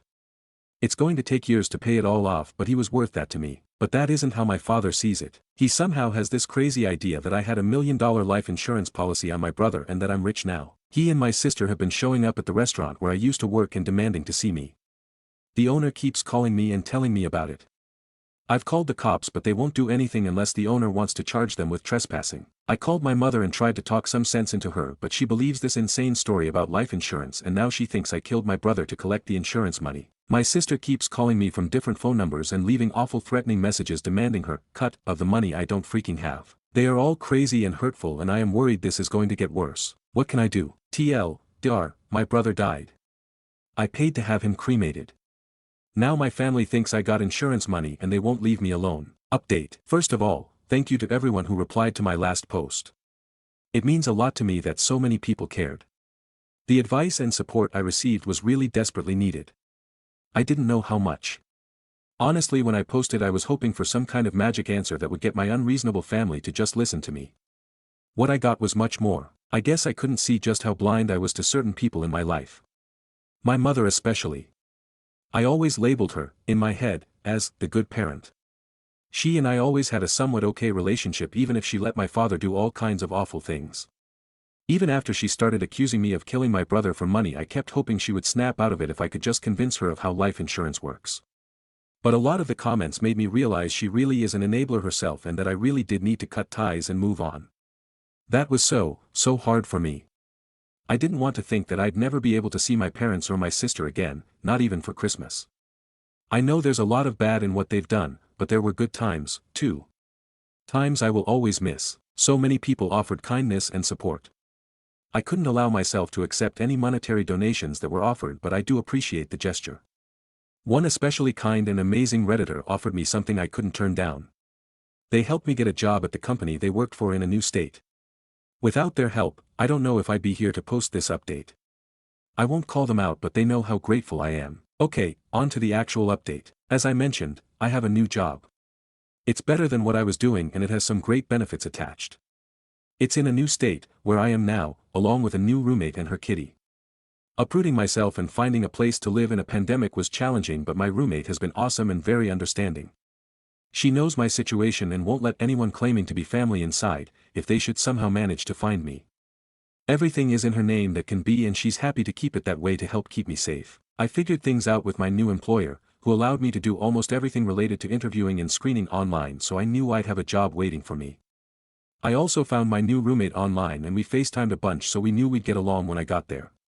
She even picked me up and helped me get settled. When I told my landlord and former boss I'd be leaving for good, she was sad but happy for me. She waived my last month's rent and even gave me a Christmas card with some cash in it to help me start my new life. But it wasn't all good. I made a mistake and I know a lot of you warned me about it. I could not leave without saying goodbye. Plus, I needed something to remember my brother by. He had a huge collection of old band shirts and I wanted just one of them. I knew my mother hadn't touched his room, saving evidence for the investigation, she said, so I knew she would have one. I called her up and told her I wanted to see her. I told her that I wanted to have dinner with her and her alone, and she agreed not to tell my father or my sister about it. I told her I wanted one of his shirts and she agreed to bring one for me. I told her I was leaving town and that I wanted to say goodbye for closure, and because it was Christmas, which was always such a special time for her and me, I wanted to meet somewhere in public, so I picked a restaurant we had been to before that I knew she liked. I got there early and watched her come in, so I knew she was really alone before she sat down. We had a really nice meal together. She seemed to have actually changed her mind about my father's crazy allegations. We talked about my brother. I told her where I'd scattered his ashes in case she wanted to visit with him. When it came time to leave, I paid the bill and asked about the shirt. She told me she left it in the car so it didn't get stains on it. She had been so nice and friendly that dinner that I trusted her.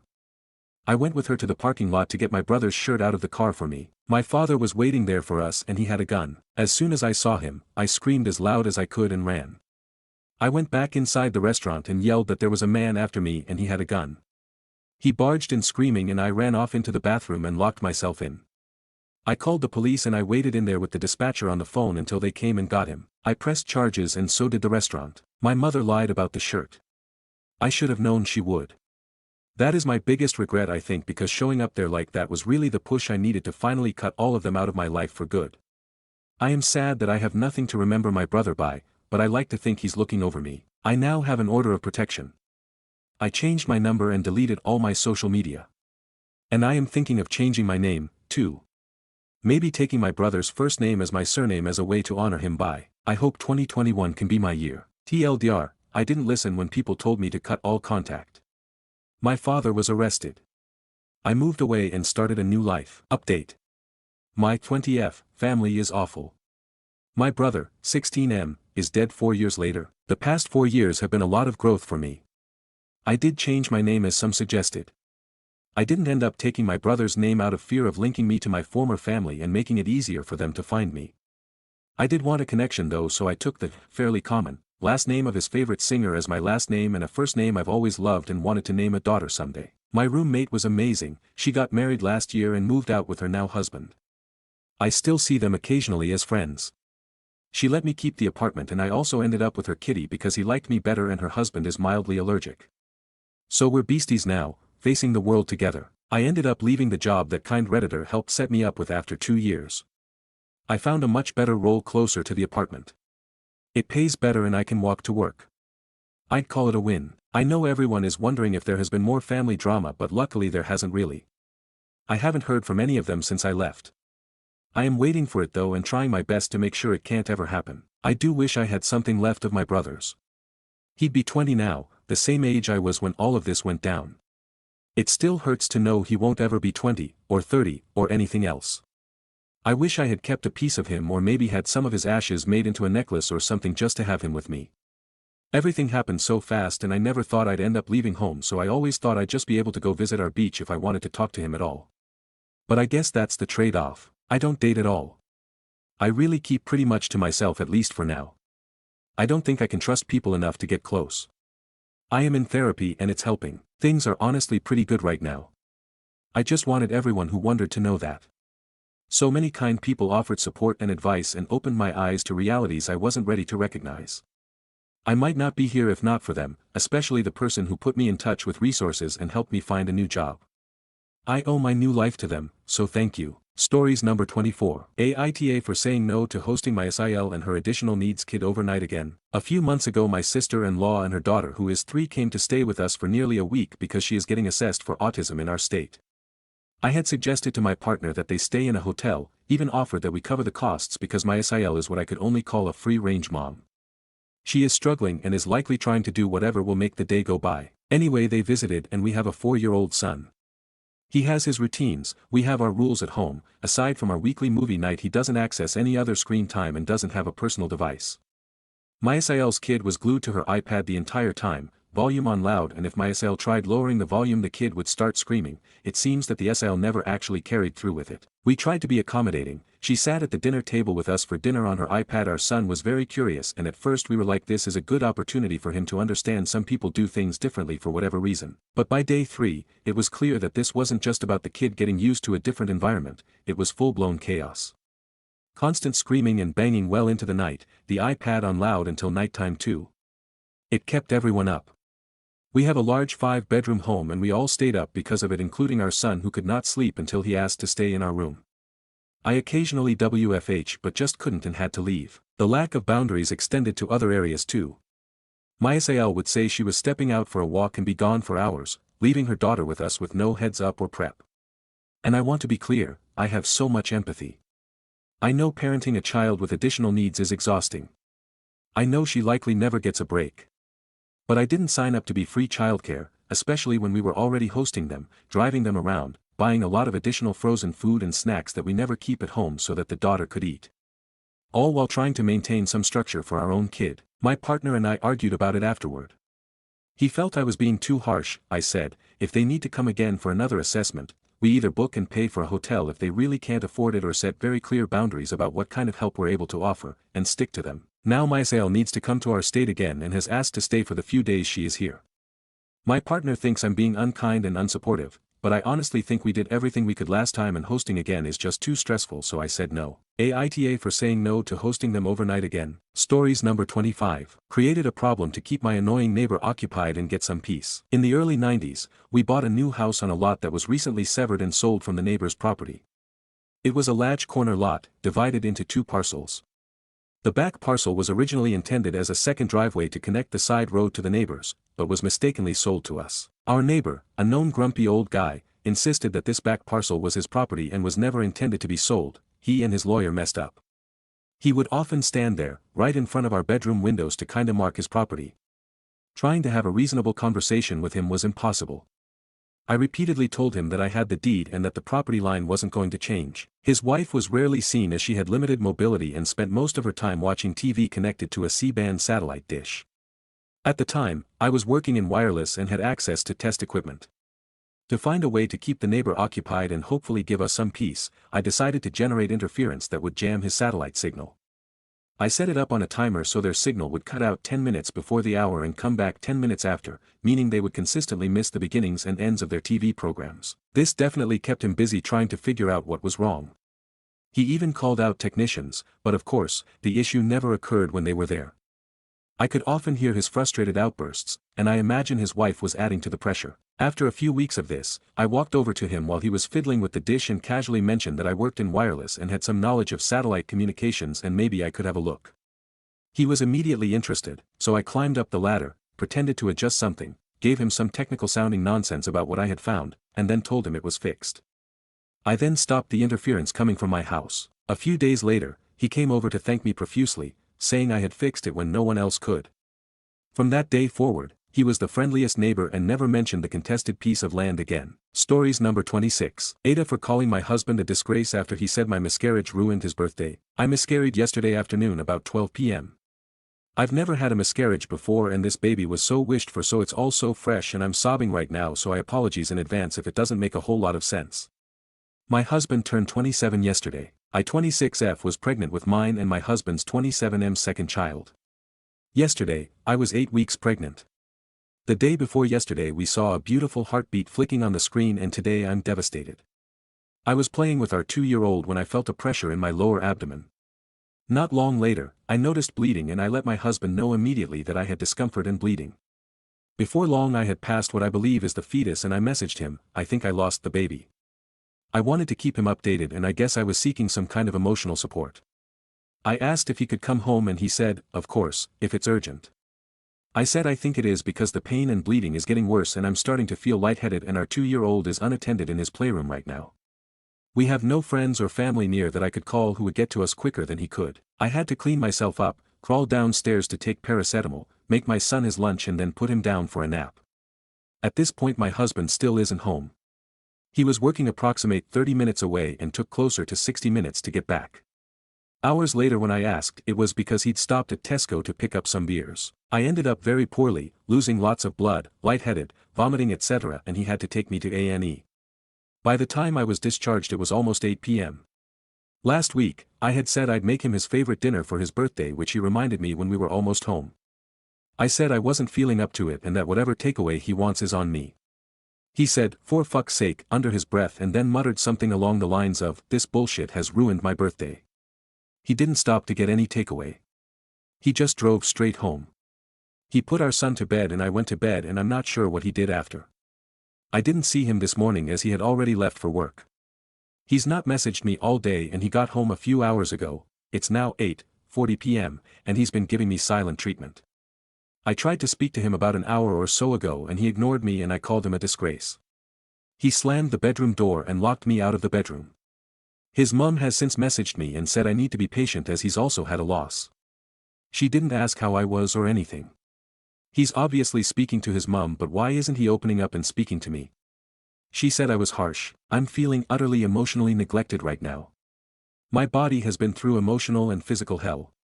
I understand that my miscarriage came at a fucking inconvenient time for him as it was his birthday and all. I'm not sure if it's the hormones making me feel crazy, but is it nuts to contemplate divorce? Aita for calling him a disgrace. Update, Aita for calling my husband a disgrace after he said my miscarriage ruined his birthday. A kind Reddit user informed me that this is the best way to do an update, rather than adding a comment to my previous post, so hopefully this reaches the right people. I should have clarified in my original post from last week that the way my husband responded was completely out of character for him. He's usually a caring and supportive man and is a good husband and father. The only incident where he's shown any kind of red flags was when I put together an accent chair. I used a screwdriver to attach the legs to the seat, and when he came home from work and saw that I'd done it myself, he jumped on it until it broke to show that I didn't do it properly and that I should have waited for him to come home. He'd been under lots of stress at work, so I asked him to go to therapy, which he did, instead of pulling the divorce card straight away. We have been together for 7 years in May and is the only partner I've ever known. My family all love him and have accepted him from day one. I also should have clarified, yes, I know he was an AH in the scenario, I wasn't questioning that. What I was questioning was whether I took it a step too far in calling him a disgrace. He's going through a lot at work at the moment. It was his birthday. I'd been messaging him and telling him that I'd miscarried his child and he had to leave work early, and then I called him a disgrace after he'd taken me to the hospital and was responding to the grief in his own way. I think the majority of people said I was NTA in this scenario, and due to his behavior that my insult was justified. Thank you to everyone who reached out, checked in, offered condolences and emotional support. I've read all my messages and tried to read most of the comments. Most of them have been very kind and useful and have helped a lot over the past few days. I had a scan yesterday which confirmed that everything has passed successfully. Some people may remember that I was very worried about retained tissue due to my fever over the weekend. Also, my tonsillitis has fully cleared up, so I'm feeling almost back to normal physically. I left my husband. Me and my son are staying with family in a different part of the country, so we are safe and are managing. My husband did get very angry when I told him that I was leaving him. He tried to stop me from leaving with our son, put hands on me and threatened to end his life. My mum intervened and like I said, we are safe. I have some time off work now, so I will continue to take time to recover emotionally and plan my next steps. Thank you if you've read this far. I doubt there will be any more updates after this. Update, TW, Aita for calling my husband a disgrace after he said my miscarriage ruined his birthday. Hi, I'm not sure if anyone remembers, but I posted on this app for the first time a while back after I had a miscarriage and my husband said I ruined his birthday. I need to start this off by asking that if anyone takes the time to comment, please do not leave negativity or insults, as I'm extremely emotionally vulnerable and I truly feel terrible. When I updated about 5 weeks ago, I didn't think I'd have to make another update, but in short, I'd left my husband and he'd forcibly tried to keep me in the house by putting his hands around my neck. It was really frightening and in that moment made me feel completely confident in my decision to leave. Since that day, I haven't had any contact with my husband. As I was leaving, he was screaming that he'd kill himself if I left. It's not the first time he's threatened this in our relationship, but I called his mum once I was in the car to let her know. She said she'd go over to see him and I didn't hear from her for another week or so. About 2 weeks ago, my husband was found dead in our family home. I'm angry, hurt, devastated, relieved and most of all guilty. I feel so guilty that he's dead. If I hadn't have left, I'm certain he'd still be alive. But I can't be certain that I would be, or that our son would be. I don't know. I don't know how much sense I'm making. I just know that there were some people worried for mine and my son's safety. Please be kind. Please reach out to loved ones or local services if you're struggling. Stories number 27. Aita for calling my wife a jerk for telling our son's crush that our son likes her in front of his friends. I, 37M, have 3 kids, 14M, 11F, 8F, with my wife, 37F. Our son, who we'll call Sunny, is in grade 9. My wife is asking him if he has a girl on this grade 10 girl, Tina, 15F, who he's been hanging out with. Sunny said it's not her who he likes, it's a different girl. A 9th grader who we'll call Chris, 14F. My wife asked Sunny if Chris knows. He said no and that's it, a secret. My wife asked why. He said his friends will make fun of him. My wife asked why. He said it's because Chris, the heaviest girl in their grade, she has terrible skin, and she's a tomboy. One Saturday, Sunny had friends over. It was Sunny plus 5 other boys, with Chris, Tina, and another girl. At one point, my wife just walks into the living and she tells Chris that Sunny has a huge crush on her. It was so uncomfortable after that. Chris got up, and just walked out of the house. The kids barely said everything and they left earlier than expected. Sunny didn't say anything to me nor his mom, but he made sure to slam every door he used. Later that night, in bed, I called my wife a jerk. She said she was trying to prevent our son from becoming a bully. I told her there was a better way, then she asked what if one of our daughters were in Chris's position. Then she asked, if we went to same high school, would I hide my feelings for her? She ended sleeping in the guest bedroom. Am I the asshole? Relevant comments. Commenter 1. I don't get how Sunny is potentially being a bully. He likes a girl that is heavy, terrible skin, and a tomboy. He doesn't want his friends to know because he will be bullied, and likely Chris, too. I think he's protecting her. Did I miss something? Reply. My wife probably got reminded of how kids treated her back in the day. She was a Chris herself. Commenter 2. Was anyone treating Chris unkindly? Reply. To my knowledge, I'm not exactly sure. My son didn't say that anyone was making fun of Chris. Chris was friends with some of the popular kids, of grade 9 and grade 10. Commenter 3. I think your wife just put a target in Chris's back. And your son's as well. I am so sorry. Wife really needs to apologize and stop creating a problem where none exists. Reply. I don't know what's going on with my son's social circle because he's giving us the silent treatment. I know it's just him and Tina at Tina's house right now. My son didn't even tell us he was going, he left and then asked Tina's mom to tell us that he's there.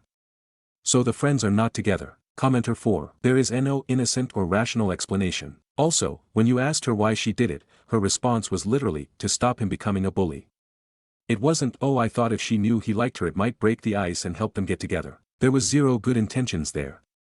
She made that clear with her answer of why she did it. Even if she's been bullied as a kid for weight and skin issues, why would she then bully a kid who was like her? Sadly, sometimes kids who were bullied and abused become the abuser. They try and get their sense of power and control back by hurting those weaker than them. They want the victims to feel what they felt. Or they become the opposite and are kind and understanding and wouldn't put anyone through what they went through. I know this seems like a big leap for what may just be one incident, but it's a big incident. Doing that in front of 9 of his friends was like ultimate savage and cruel. She wanted to humiliate your son in a huge way. And that girl, no loving mother would do that in front of 9 of their son's friends, including the girl he liked. You need to talk to your son about whether she's treated him badly in any other ways, physically or emotionally or mentally, etc. when you're not home.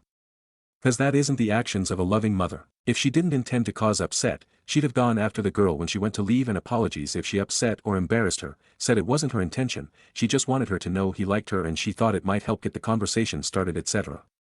She'd have made sure the girl wasn't upset and apologized, etc. And I bet she's not apologized to your son either, because she's not sorry. She doesn't see anything wrong in what she did. And that is the serious issue here. There's light teasing with your kid about a crush or girlfriend, but to humiliate him like that, and the girl is disgusting. You need to do some talking with your son about their relationship, and be his support and have his back on this one. Your wife's a major AH. She should be on the couch for a while at a minimum. Reply. I'm starting to get more cynical of my wife's motives. I made her aware of this post an hour ago and crickets from her. I'm trying my best to not think that my wife wanted to just humiliate our son just for the sake of it. Commenter 5. You need to get more used to it though. Because that's what it is. Has she even tried to apologize to him? Has she tried to understand why what she did was wrong? Has she shown an ounce of regret or remorse? I'm guessing all the answers are no, because she doesn't care that she's upset, hurt, and humiliated her son. She doesn't care that she's hurt and humiliated and bullied a 14-year-old girl to the point she walked straight out the house, and likely cried for ages. She doesn't care that her son likely hates her right now, has no trust in her, feels like she's betrayed him and his confidence, and feels like his mom doesn't care that he's hurting and upset and humiliated. Because if she felt bad, remorseful, regret, she'd be trying to correct it. But she's not, is she? She hasn't done anything, has she? Reply. The incident happened last Saturday. No apology. Today, I showed her this post. There were some specific comments I let her read.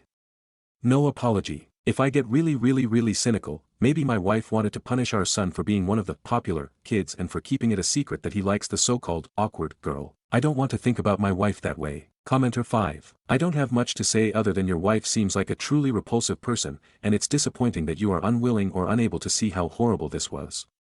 She just hurt a lot of people, notably your son and Chris, but also everyone else who had to be around for that little stunt of hers. Reply. Well, at this point, I'm questioning if I really know who my wife is. I guess that's all I need to say about my wife. Commenter 6. It's pretty clear that you don't. Reply. It's extra disappointing given that she knows what's like to be bullied. Commenter 7. Says a lot about her character. Reply. Some of what I said in my replies to you are some of the things I wanted to say in the DM because my wife could be reading my comments. Commenter 8. Why are you still trying to not offend her? Reply. She's still the mother of my children, and I need her to be a co-parent. I hope she loves our children, and I hope she wants them to be happy. I hope she realizes she hurt our son and Chris. I hope she knows that our children love her, and I love her. What happened to her in the past was terrible, but she shouldn't let it ruin the good things she has now. Update. A sad update. The information is sad, and the fact that I had to hear about this from Tina's mom is sad. To nobody's surprise, Chris was indeed humiliated. Chris, at first, thought it was a cruel prank. Then, when Sunny confirmed it, she questioned why his mom would announce it like that in front of all their friends. Sunny took the honest route, and he told Chris why he didn't want to tell her. Chris' feelings are hurt, and she said she can't like someone who was so embarrassed for people to know he likes her. So our son is even more upset with us. What my wife did, showed my son in a bad light to most of his friends. Some of them thought it was a prank. Some of them think something is wrong with my wife mentally. The people who my son is talking to the most about this situation are Tina and Tina's mom. Update. I, 37M, have some good news and some bad news. My wife, 37F, have read the original post, the edit, and all my comments. I also showed my wife certain comments. She read a ton of comments on her own. I don't know if she'll read this update post because she says she hates Reddit and will never go back on Reddit for as long as she lives. However, she did agree to individual therapy and couples therapy. Back in middle school and high school, my wife was bullied a lot for her weight and acne. She still struggles with her weight and acne. I think she looks beautiful. What I've seen from her personality recently is another story. Last night, my wife said that our son, Sunny, 14M, had body shamed his crush, Chris, 14F, when he gave the reasons why his friends may make fun of him for liking Chris. To my wife, Sunny merely acknowledging that Chris is heavy and has acne is body shaming. Even though he also calls her pretty. My wife said she told Chris that Sunny likes her in front of everyone, because my wife was afraid that if Sunny keeps his feelings for Chris a secret, that he'll end up with his friend, Tina, 15F. I've been learning a lot about what is going on in our son's social circle, not from my son, but from Tina's mom. The things my son gave Tina's mom permission to tell me. Tina has been working hard to fix her friend group. Tina has convinced Chris to forgive my son and to go on a date with him. Also, when the friend group wants a house to hang out, they'll do it at Tina's house. None of the kids want to come near my wife. One of the boys who was there that day, told his parents and he's not even allowed to go to our house. Tina's mom said her house is always welcome to my son if he needs a safe place to stay. I made sure to quickly tell my wife that Sunny and Chris will go on a date later in the week. I wasn't sure what would be my wife's reaction, and I wanted to get it over with before our son came home. My wife basically said she told me so. She said Reddit and I was wrong. My wife is claiming victory for getting Sunny and Chris together. My wife claims that our son will thank her later. My wife is living in her own little world. This evening, I finally had a significant conversation with my son Sunny. During the conversation, he wasn't referring to his mom as mom, nor my mom, but your wife. He said when he wants to talk to an adult about stupid teenager stuff, he'll talk to Tina's mom. Sunny said he doesn't want to tell me something then give me the burden of keeping it a secret from my wife. Our son is continuing his radio silence with his mom. When I think of my wife's well-being, I have to look at it in the context of my co-parent instead of my life partner. I need to watch her and make sure I'll protect our kids from her if needed. She was a stable mom but somehow she morphed into a bratty teenager just she heard some teenage drama. I hope my wife gets stable again. But my kids are and will always be number one. Stories number 28. Aita for not inviting my boyfriend to my graduation dinner because of what he said to my dad. So I, 19F, just graduated college early, yay me. My family is super close-knit, especially me and my dad. He's a single dad who basically gave up everything to raise me.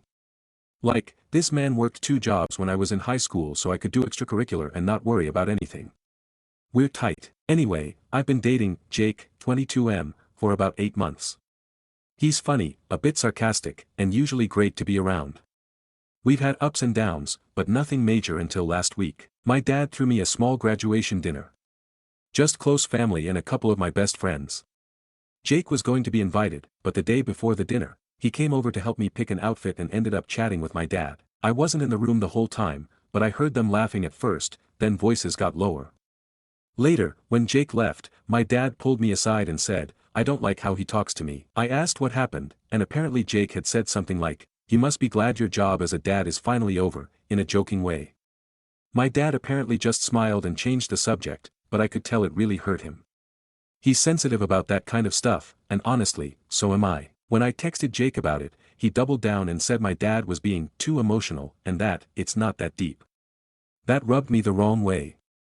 My dad has never asked for anything, and this dinner was a big deal for him. So I made the choice to not invite Jake. I didn't tell him until the day of, and he blew up saying I was choosing my dad over him and that I'm immature for ghosting him for a stupid dinner. I told him he needed to apologize to my dad first before being welcome around my family again. He said I'm being dramatic and that my dad needs to grow up. So, now he's barely speaking to me, and some of my friends are split. A couple say I did the right thing, others think I should have still let him come and talked it out after. Commenter, NTA, I think you can do better than Jake. He's showing some big red flags. Ups and downs after only 8 months. You should still be in the honeymoon phase with way more ups than downs. Everything he said to your dad is troublesome. Your dad will always be your dad and his job as a parent is never over. Of course you're going to choose your dad over him. The fact that he won't apologize or even acknowledge his obnoxious comments is a real problem. I think you're starting to see that Jake is manipulative, jealous and controlling. His comments are rubbing you the wrong way, so trust your gut. You know what he said was inappropriate and his reaction to you calling him out on his behavior is a problem as well. He didn't deserve to be at the dinner, and he doesn't deserve to have you as a GF. It doesn't matter what your friends say, they don't have to deal with him the way you do. Move on from Jake. Celebrate with your dad and enjoy the dinner. Reply, thanks for your kind words. Top comment. Commenter 1, you're a college graduate now. You've outgrown an immature boy like Jake. He was fun for a time, but you can do better. Commenter 2, they added in a comment to their comment, also, here's a handy hint, the moment a man says, "It's not that deep," is the moment you know he's a bad guy. That's how they reveal themselves. Update post. Hey Reddit, I didn't think this would get much attention, but thanks for all the responses. I read a lot of them, even the brutally honest ones. LOL, a bunch of people asked for an update, so here we go. So after the whole graduation dinner situation, I gave Jake some space. I thought maybe he just needed time to cool off and think things through. I was still upset, but I genuinely hoped he'd come around, maybe even reach out to apologize to my dad. He didn't. Instead, the day after the dinner, he posted some cryptic IG story like black screen, white text, classic drama saying something like, "Some people value performative loyalty over real love." Okay, philosopher. I ignored it. But then, my cousin, who was at the dinner and follows Jake, messaged me asking if everything was okay, because apparently Jake was replying to comments under that story with eye roll emojis whenever someone mentioned family or dads. At that point, I was like, what are we doing here? So I texted him one more time. I said, hey, I need to know where you stand. If you still think what you said wasn't a big deal and you don't want to apologize, then maybe this just isn't going to work. He read it. Didn't reply. Left me on read for 3 days. Then, out of nowhere, he sent me this long paragraph saying I clearly have unresolved daddy issues, and that he should have known I'd always prioritize the first man in my life over any future ones. Y'all. My jaw was on the floor. Not only was that wildly disrespectful, it proved exactly why I made the right choice. I told him we were done. Blocked his number. Told my friends what he said, and even the ones who thought I was being too harsh before were like, yeah no, he sucks. And my dad. He didn't even know half of this was happening, but when I told him, in a very PG way, he just said, you deserve someone who respects all of you including where you come from. Anyway. Single now. Degree in hand. Peace restored. And my dad and I went out for pancakes the next morning and laughed about how I almost invited a man who beefs with father figures to a family dinner. Thanks for the advice, Reddit. Some of y'all saved me from wasting more time. Stories number 29. Aita for not allowing my partner to be at the birth of our child. XXL. This is really fresh and I am currently still very emotional from it all. Please forgive me if it seems like I am rambling. I'm also excluding the majority of the background because I don't want to distress myself further. I am due to give birth to my second child any day now. I'm a little worried that all my emotions from today may send me into labor. Not ideal. My partner, I use the word loosely because I'm not really sure if I want him to be that, has a narcissistic, abusive mother. She is a vile woman. She tormented me during my first pregnancy and postpartum. My partner cut her off then, and for the most part, I had peace. She has slowly been worming her way back into our lives. I never hated her until she made me feel like I was less than a human. My partner is overly defensive about her, partially because he is in denial about the emotional abuse and neglect he experienced growing up. She is the cause of a lot of our disagreements. I just found out that my partner has been deliberately withholding information from me. One of the major factors that lead to me resenting his mother was the fact that she turned up at the hospital after I had given birth. She made her way to my ward and into my room, knowing it was against my wishes to have any visitors. She had argued with me about it for months. It turns out he knew she was coming. He knew and didn't say anything. He told me less than an hour ago. I am so hurt by him. I feel betrayed. My family were incredibly angry with me because they thought I prioritized my in-laws over them. They had been told I did not want visitors and were happy to respect my wishes. I don't blame them for feeling slighted. He prioritized his mother over my wishes. Over my needs. He let my family blame me and said nothing for over 2 years, knowing he could have prevented it. I have told him he cannot come to the birth of our second and that my firstborn and I will be leaving once I can pack the things up. She told me that she did not care about my wishes. She told me how her happiness mattered more than mine. She told me that my stance was ridiculous and that she needs to be there to meet her baby. She told me that wanting space to adjust was unnecessary. She told me that I was being delusional to think I could keep her away. He knew about all of this. He knew and he still gave her what she wanted. He knew about this and lied to me. I cannot trust him to be at the hospital with me. I do not want to see his face as I am having my surgery. I do not have anyone else, but I'd rather be alone than be with him. Does this make me TA? I feel awful for even wanting to do this. This has devastated me. All the stuff she said was when I was pregnant with my first. I had antenatal anxiety and she used this against me. She would trigger attacks and then call me mental in order to get her to side with him. He was not sure what to believe and cut her off because he did not think I was lying. She works at the hospital where I had my baby, doctor. I did tell the staff about the no visitors rule, but she can bypass it with her access card. I'm not sure if he kept quiet to avoid a scene in front of colleagues. He also works there. The fact they argued made me think he didn't know and she did it because he went LC. I cannot change hospitals because I am high risk and under the care of specific doctors. My plan has been created, and I have to stay put. ETA 2. For those requesting I report her for accessing my records, it has already been reported and is being investigated. In terms of reporting her accessing my room, I will speak with the hospital in the morning. Notable comments. Commenter 1. Just tell the labor and delivery crew you don't want anyone there. They'll keep them out. Reply. I told the staff the first time. She works at the hospital. That's how she got access the last time. Commenter 2. I'd be putting a complaint in about that. Reply. I wanted to. I don't know why I didn't. I felt so numb. I had postpartum depression after and I did not want to go through the complaints process, her potentially losing her job. It was all too much. Commenter 3. I'd bet dollars to donuts she's accessed your records. Major HIPAA violation. Can get her fired immediately. Ask medical records to see who has accessed your records. Tell them MIL had no authorization. Hopefully, that may put her job in jeopardy or even get her fired. No more access to you. I asked them to check because my private medical correspondence somehow kept getting changed to my in-laws' home address. Reply. I never gave the hospital that address. Some of the comments by OOP. Mine was an emergency C-section. I had been in hospital for a week. The inductions all failed. My baby went into distress and I ended up getting rushed into theater. Almost died twice, went into shock a few times afterwards. You can imagine how thrilled I was to see her when I couldn't speak or move. This is why I feel like my partner has completely destroyed me. I will definitely speak up this time. The hospital are also doing their own investigation at the moment. They're already looking into things because my address kept getting changed on their systems. They said someone has been changing it manually, and that launched an investigation. I have spoken to my lawyer about a few other concerns, trying not to say too much on here in case. The thing is, the staff all know who I am. My partner also works at the same hospital. They all talk. She'll find out where I am if someone recognizes me and mentions it. She's a consultant doctor. I won't specify her department in case someone finds this post. She needs to have access to the wards due to her specialty. She's a consultant in an important department, especially for labor. She actually used to be the head of the hospital. Hard to believe she would do such a thing given her position. I'm in the UK. Sadly, my mother is too far away. My partner is, or was, my only support. My surgeon, doctors, aftercare have all been specifically chosen. I'm high-risk pregnancy and they only work from this hospital. Also, I almost died twice having my first. They are the top doctors and surgeon. I can try my aunt. She already knows my MIL and the history. Failing that, I don't really have anyone else I can ask. My partner has no rights until I add him to the birth certificate. It quite literally is, my baby.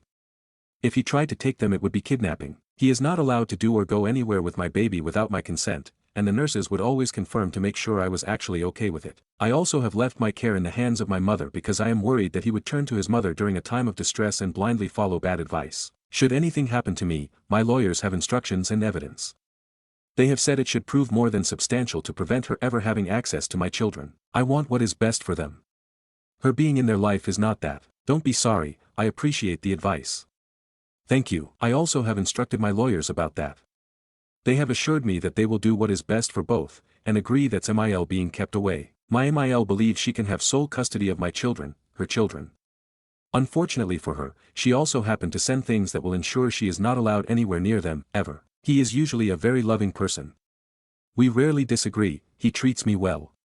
We would disagree about her because of the things she would send. He felt guilty. He would see her at work and be made to feel more guilty. I don't know who this person is. He has always prioritized me over her. He has always spoken up for me.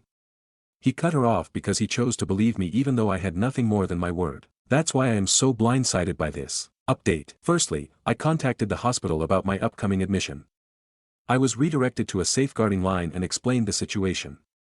They have confirmed my file is still showing as locked and have taken her details in order to ensure she is prevented access to me. I'm not sure if this will guarantee she stays away, but if she doesn't, I will not be accountable or to blame for the consequences of her actions. Secondly, I did contact the hospital about the previous incident.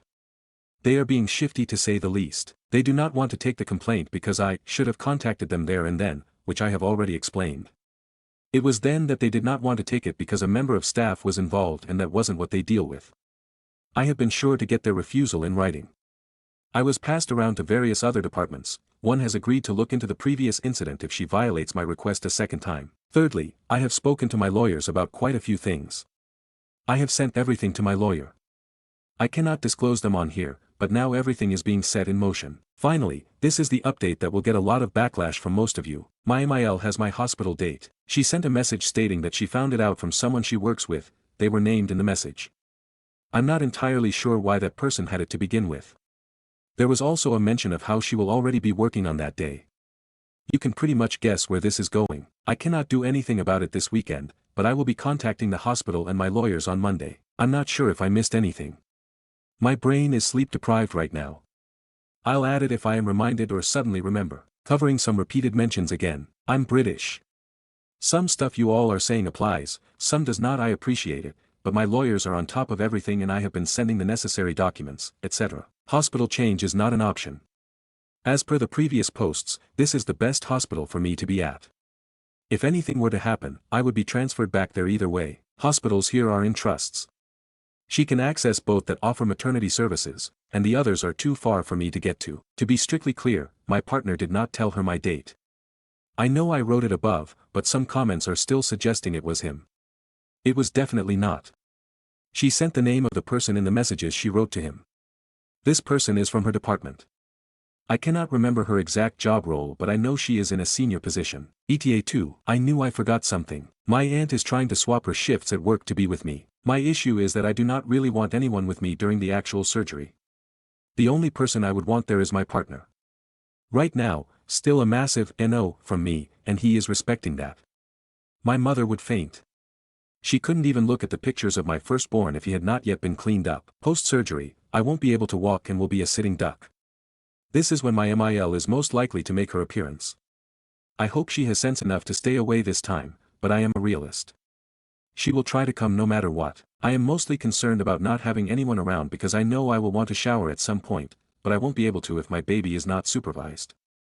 I will have 2 private nurses, but I know they are not people I can realistically trust to confront my MIL if I am not present. Some have suggested doulas.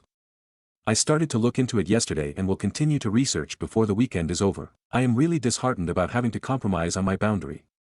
My child is more important to me, and for their sake I will do what I have to. Some of the comments by OOP, he didn't tell her. It really was someone else from their work in her department. Dates can't be changed like that. My doctors also won't be there on that day. She sent him the messages and named the staff. She said she is not impressed. Yes, a few people have mentioned doulas. The cost is no issue. I'm just not sure about how I will feel having someone around, especially someone I am not that acquainted with. I'm sure they're fantastic to have, so I am trying to keep an open mind. I'm not really speaking to him at the moment. I am still adamant about not wanting him with me. He is respecting my decision and understands why I feel this way. He has also contacted my aunt and explained what he did. She is shocked he would keep quiet. She did say I should hear him out about it because he has shown her the messages, and she doesn't think he is entirely to blame based on the reply he sent to my MIL at the time. Outside of this, he has never given me a reason to distrust him. He doesn't tell my MIL my business. He barely even talks to her. I thought he was lying about what he said yesterday, but my aunt has confirmed it did happen, just not in a way he is entirely to blame. My aunt is coming tomorrow. I will probably talk to him after that. She is someone I can trust to be honest with me. My partner is the product of a lifetime of abuse and internalized ideals. I won't make excuses for him. He was wrong to do what he did. However, he has done so many other things to protect me over the years. He didn't tell his mother about the pregnancy. I did because someone saw me at the hospital with a folder in my hands. She confronted me about it. He did not want her knowing at all. She did not find out until I was almost halfway. He doesn't let her near our child. He doesn't let her in our home. He doesn't go to their home. He won't meet her in private or public. He really does only see her at work or work social events. A family event here and there. He does not contact her or acknowledge the majority of her messages. Whilst he has done something that betrays me massively, he has done a lot to distance himself from her. He has looked into moving us away, working elsewhere, etc. He is also at the mercy of a position coming up for his specialist role. I never asked him to do any of this. He chose to. That's why it is so hard to believe he could have ever betrayed me. Yes and no. I like my mother in small doses. She is also not comforting in a medical setting. I've had to kick her out of hospital myself a few times over the years, panics over everything. She has her own problems with my MIL. If I have her there and they see each other, my mother will end up being removed. She is a very stubborn woman and incredibly protective. She knows how I have been treated and I have been sure to keep her away ever since. Whilst my mother would not try to cause an argument, my MIL would provoke her into one. My aunt is a better alternative. She knows my MIL and will put her foot down in a less confrontational way. Well, everything actually blew up last night. I ended up having to go into hospital, and when he heard how high my blood pressure was, which rarely happens, he snapped. Not violently. He was ranting about how he has caused this, his mum, etc. He looked overwhelmed and remorseful. Baby is fine. I'll be okay as long as I adhere to my bed rest. He has been my personal attendant throughout, and even got me some new supplies for my crafts to entertain myself. Addressing recurring comments and messages. I am sorry for the amount of posts. Adding the information onto the previous ones makes it appear overwhelming. I realized that I was answering a lot of the same questions in the comments, and the edit was not the most thorough in covering other concerns. My fault. I will use this to cover them now. Note, this will make no sense if you have not seen either of the previous posts. Firstly, I would like to address the above. If you feel a particular way, feel free to comment it here. Do not send it to me directly. You're wasting your time because I will continue with my decisions regardless of your opinion. The fact you feel a need to hide in my messages says a lot more about you than it does about me. I can at least respect the people that are openly disrespectful in the comments. I'm not ignoring any of the other messages. I have only realized I was being sent them because I have never messaged anyone and my notifications are off. I will get around to replying to each of them, and I do appreciate the messages. Secondly, there is a misconception about my partner. I should have cleared some stuff up in the first post, but I was crying when I wrote it, so it really will be all over the place. I have mentioned it in a lot of my replies. What he did was wrong and inexcusable. He knows this. I know this. That aside, my partner is the one who cut my MIL out of our lives. He made his own choice to do that 2 years ago. I never asked him to do it. Whilst people may not believe me, he still does a lot to ensure she stays away now. He has looked into moving us away, but he has a specialist role and needs a job posting to become available. At present, the only one is in another country and he was asked for by name. He does not want to take me away from my family and friends, so he has declined the offer. She does not come to my home, she does not see my firstborn, we do not go to their house, we do not meet up in private or public. The most he will see her is at work social event, or a family gathering. He will acknowledge her presence to be civilized, but we stay away. If she tries to be situated with us, he will remove us. Her worming her way back in is met with resistance from him at all angles. I did mention he is overly defensive about her. To explain this better, I mean that he will be defensive if I mention something she has done. It is almost like a coping mechanism for him. What he doesn't do is go out of his way to defend her and tell me that I am at fault, etc. There is of course a lot more that he has done, and I will credit him for that. A lot of this is remembering he has grown up under her abuse and narcissism his whole life. He needs to go to therapy and come to understand that he has internalized things that are not normal. Thirdly, my aunt is due to be here in an hour. She says I need to hear him out about what happened at the hospital. She has seen the messages from then and she says he is not entirely to blame for it. She is someone that will hold anyone and everyone accountable for their actions, so I can trust her opinion. I will probably take time to do so later today and spend the weekend reflecting on it.